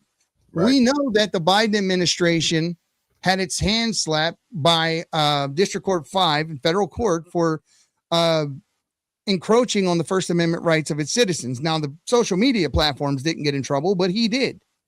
Right. Because Section 230 allows social media platforms to moderate their own platforms any way they see fit. Right. So this is why you go to TikTok, you got the left-leaning blue-haired people, you got Lemonade, you got Blue Cloud, you got different ones, and now the Zionist app Meta, you can't say anything over there, which I'm going to be doing a podcast in full, like an entire podcast talking about the history of the Ashkenazi and the Khazarian. So people understand what the true history of Israel is and how it was refounded and why those people that are there are not the original people that were there. When people think that we're being anti-Semites or whatever, I'm going to shoot such a big hole in that you're going to be able to see through it out the other side. But here, let's listen to the rest of this real quick. Now, Jesse Ventura, when he went down, he did a show. Remember that show, Conspiracy Theories? It was on TV for a while. He did some stuff on 9/11 and Jesse Ventura, absolutely. Well, I loved Jesse until I realized that he wasn't what he claimed to be. Flaming libtard, bro. Yeah, when he flaming libtard. Raising these questions. Back to Kamala. You know, the lady who literally sold people, not but her, but her family, right? Sold people. Kept 4,000 people in prison beyond their terms for cheap labor. Thought it was okay. Yeah. Kenneth Cooper was in prison for 22 years for a crime he didn't commit. He was on death row. Yeah. Right. This lady laughed about putting parents in prison for their kids not going to school, even when the kid that didn't go to school, the one that they highlighted, didn't go to school because she had sickle cell anemia. Mom couldn't send her to the school. She was in the hospital. Right. She laughed about sending a SWAT team to arrest a mom, single mom. Well, we have a saying on this show, the conspiracy theories are just smoke marijuana. Oh, yeah. Laughed about it. But she put people in jail for it. Prison for it. Yeah. Not jail, prison. 6-month Yeah, big spoiler alerts for what's to come. And there's no shame in raising these questions. So here's one for you with over 30 million upwards. I tell people all the time, watch Redacted. Redacted is a politically impartial or politically unbiased news program, podcast with Natalie and Clayton. And so it's a husband and wife team. And these guys are absolutely awesome, dude. I love these guys. I get a lot of my news from them, and they call it right down the middle. Of 43 million illegal immigrants that have poured across the border during Biden's presidency. And the federal government is building massive facilities that can sleep tens of thousands of individuals all across the country. You probably haven't heard about these large facilities, have you? Well, why are they being built? Who are they for? We might finally have an answer. Listen. It's not for these illegals, especially let's go off the numbers that they're telling us that there really are. They're saying, 11 million? In reality, I can tell you right now with talking to all of the agents that I've talked to, private sector, looking at the cameras and all the real data, we're over 30 plus million who've actually entered this country. Yep. And so even with that, even though that's enough to replace about 36 states population, why would they on need YouTube, to Diddy continue girl? to do that if they're trying to absorb these guys, make them productive members of our society, get them into housing? So Diddy girl, that's JJ Carroll. He is a friend of the Patriots Prayer Network. That guy right there, the camera's trained on. Diddy girl, if you go on YouTube and you just type in Redacted, you'll see Natalie and Clayton Morris. And I should say Clayton and Natalie Morris. But yes, yeah, it's a great show. These guys are going to tell you everything that the network of tunnels under DC and the people who got in trouble for it. I mean, these guys are going to tell you the stories nobody else is. Because we know that there are already housing projects being coordinated with builders, again, with our money. I believe it's to kind of like what Nazis did with the Jews, concentration camps, processing facilities. They're going to need somewhere to process the dissidents. And so who's the dissident? It's not for illegal immigrants. Who is it for? Dissidents? That'd be me. We're going to unpack this with former So, 24-year veteran of the country. Hear out my conspiracy theory, and I'll tell you ahead of time it's a conspiracy theory. This is just a little theory I wrote in my head. So we get 4 years of Biden, right? A lot of people don't believe he got there the just way. Right? We get 4 years of Biden. We get the right all riled up. We got all the illegalities, anti-American antics that he did while he was in office. Right. Then we get him out of there. For the next 4 years after that, we have President Trump coming to the office. Now you got people on the right screaming. Now everybody has politically identified themselves online or somewhere or another. You've made your thoughts and feelings absolutely known. The government is using that data through AI to profile you. We're collecting all of your information, all of your data, all of your posts, your emails, your text messages, everything. This is a fact. That part's not conspiracy. But how I expect the government to use it When and who and how is questionable. Don't know. But at some point in the future, I believe that, just like she said, it will be to round up dissidents. Now, dissidents are classified depending on who's in government. So if the left is in government and we are, you know, of a certain political ilk, right, we are the ones that are going to be dissidents. Yep. Versus actual dissidents, which is what we're seeing in Wisconsin and Minnesota and whatnot right now. That's what we're seeing. Those are dissidents. Dissidents are people who are advocating against the laws of our country. They're fighting for the wrong things, and they're fighting for it openly. They're fighting openly to overthrow our Constitution. And anyone who stands for the Constitution, they are calling a Nazi. And the way they're going to use these camps, you know, the pictures, if we start rounding up, you know, illegal immigrants and putting them in these camps until we find out where they live so we can ship them home, they're going to say, that's exactly what Hitler did. Look, he is a Nazi. Yeah, it doesn't matter what he does, though. Doesn't matter what he does. He can do everything or he can do nothing, and they're going to hate him the same. So why not just fix it? That's exactly right. Do whatever you're going to do. Yep. They're going to hate him anyway. When I say by any means necessary, please understand that I mean that from the bottom of my heart. By any means necessary. Here is the goal. Here's where we want to be out here. We're here. Get from here to here. Give a shit how you do it. Right. Get it done. Get it done. The people that are in our country that don't belong here, get them out. Right. I don't care how you do it. Get them out of here. And the people that are putting flags up over the American flag, get them out too while you're at it. Yeah, anyone who stands against our country and calls it a good thing, they need to go. Yep. They need to go yesterday. So, I agree. You know, we had people in this country, Q and whatnot like that long ago. And I think what started out as a righteous movement was taken over by other people. And, you know, all these things, you know, the Tea Party, I think, started off as a righteous movement. We had over 2 million protesters in DC. The cameras panned in on a few hundred so people didn't see how many they actually were. Because they don't want the people on the right to realize how much we are numbered, how many of us there are. Right. And they definitely don't want people on the right to know what the people on the left are truly doing. If they did, they wouldn't have hid the manifesto in Nashville for as long as they did. Because what did that manifesto say? Oh, she hated white people and Christian. They don't want people to know that. Yeah. Because then you'll turn the white folks and the Christians and the victims. And you have to protect victims. You have to stand up for victims. And the last thing they want to do is stand up for white people and Christians. Now, I don't give a shit about race. That's more their issue. Yeah, I don't give a shit. But at the same time, this is the reality of the world that we're living in. And obviously we don't mix. And anyone who's especially as outspoken as me, all over the internet, all over all these different social media platforms and apps telling you this stuff, you know, I have to worry about, you know, where I work, where I go to vacation, whatever I do, I have to be, and believe me, I have seen the ramifications of doing what I do and standing up to say and do the right thing and suffered the repercussions of it in my workplace. And it's absolutely happened on multiple occasions. And I stand strong. And I won't change. If I am the last person on the face of this planet with these views, I will be the last person, and I will stand right in the middle of everybody and just do this way around. If it's just me left, that's fine. So be it. So be it. When I leave this world, I will leave with dignity and no regrets.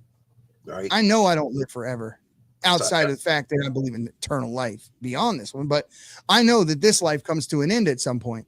Right. And I'm going to live it to my absolute fullest. I'm going to see how much of a difference that I can make in this world. What change can Eddie bring about? Right. That's what I want to see. So I couldn't help but get caught up in that. And Diddy Girl made a statement over here, and I just couldn't help but to get caught up in it. You know, she said that, you know, that she still cries when she sees hears the national anthem with her flag. You know, that to me, I don't care where I'm at, what I'm doing. That just happened the other day, and I forget where I was at. But somebody started playing the national anthem, and I stood up. The whole room looked at me like I was nuts. Yeah, like I've had this happen. Why? I've had this happen. We were supposed to do. We were in a restaurant, right? So there's like a Baltimore restaurant here in Vegas, a crab house called Crab Corner. And this is where all the Baltimore Ravens fans go to watch the game. So we go down where our, essentially our Ravens bar, more or less. Not a bar, it's a restaurant, but it is a bar as well. And the beginning of the football game comes on, and, they play the national anthem, and I stand up. Yep. The entire place turns around and looks like, what the hell is wrong with this guy? He takes his hat off and stands up. National anthem. Stand up, hand on your heart. And I mean, I remember as a kid, I grew up in Baltimore. So I remember as a kid going over to Fort McHenry, and we used to fish right near it, and just looking at the place, man, and just looking at, the history of where our country was created, how it all came to be, what it was, and the reason that song was written and the story behind it.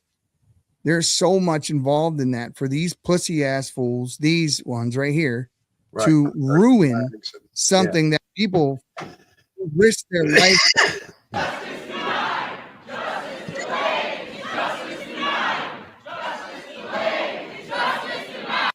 So when these anti-American fools, and they're fools, are sitting there throwing their freedom away, giving their birthright away to people who would steal it, are out in front of the governor's office, accosting him for having a conversation with the Trump administration.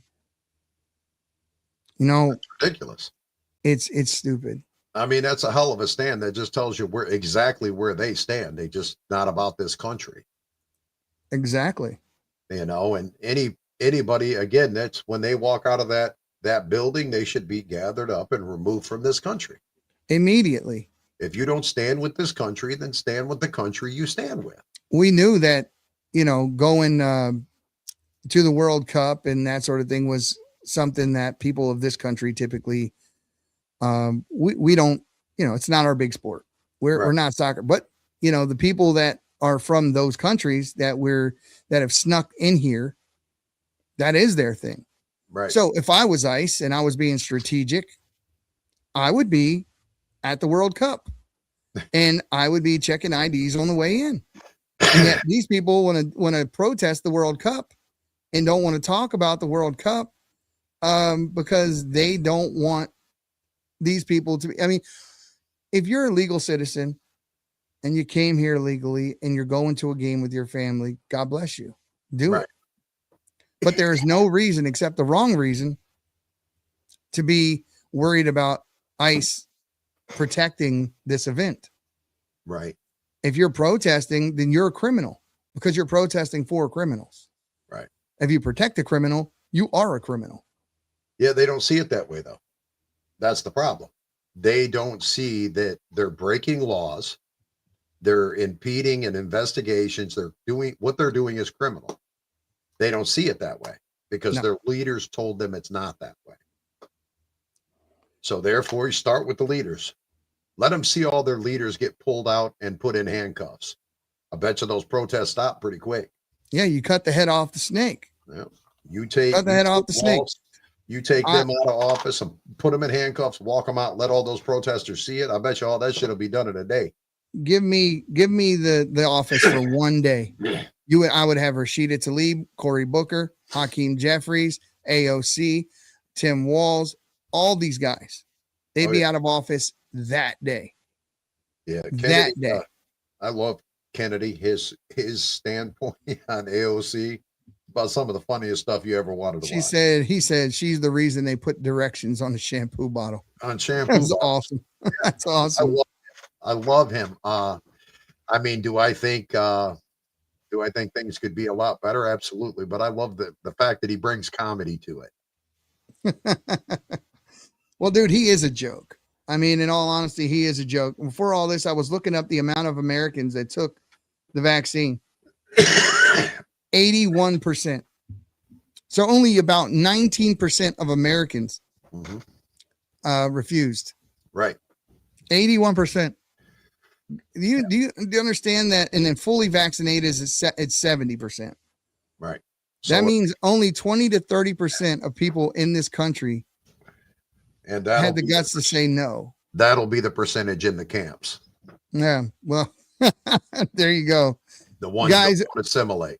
We're going to go from here over to TikTok. So, guys, if you want to follow us over to TikTok, follow it. Same exact screen name there as I have here is at the Patriots Pray. So Viking and I are going to go over to TikTok and stream from here. But thank you guys so much for spending the time. Troll, Diddy Girl, all of you guys that are in here. Silver Bell, you know, we love you. And come check us out over there. And as usual, the silent majority, you need to stop being silent and stand your ground because evil never retreats willingly. It must be beaten back. And guys, don't forget, go over to thepatriotsprayer.com and join us. Please join us. We need every hand we can get. We're tired of seeming to be outnumbered, outgunned. It's not a fact. It's not true. There are more of us than there are of them. And it's time that we start organizing, and it starts here. And we're smarter than them. I mean, who puts a bull ring in their nose? Come on. Guys, have a great one and stay safe. We'll see you soon. My people of this country, and we're under attack. They banning us, they cancel us for speaking the facts. If you man enough. This is the Patriots Prayer Podcast. It's a tremendous show, one of the greatest shows in the history of the world. This is Bryson Gray, and you are watching the Patriots Prayer. PPN, you're doing the right thing. On the Patriots Prayer Network. Thank you all. PPN on your bumper. I'm Tom McDonald. This is the Patriot Prayers Network. Check it out. Lots of good TV. Lots of cool people. Tune in. Keep it locked. I'm the white boy with the middle fingers in the air, dog. We don't give a what. 100 white boys gonna hold me down anywhere, dog. We think that you suck. My Patriots, the craziest. They ain't afraid of breaking fists on faces. If you really wanna taste of this, no safety tip. The same mistake and spray the clip. I pray you miss, cause if you don't, they gon' go wacko. Automatic gun smoke like tobacco. Never hit a lady, but it's pretty hard to tell if you're a girl or a they, them. There's these, that, those. I ain't never gonna take a knee for the anthem. Smack them. I don't give a damn, can't stand them. Gang full of randoms. Fan with a handgun. Run up in your mansion, leave it all abandoned. I was raised to be brave to the grave. United States, we love the country that they've been corrupting. Go woke and go broker if you ain't obeyed. My people of this country, and we're under attack. They banning us, they cancel us for speaking the facts. If you man enough, come stand with us, take USA back. And every time we pull up, all you're gonna see is a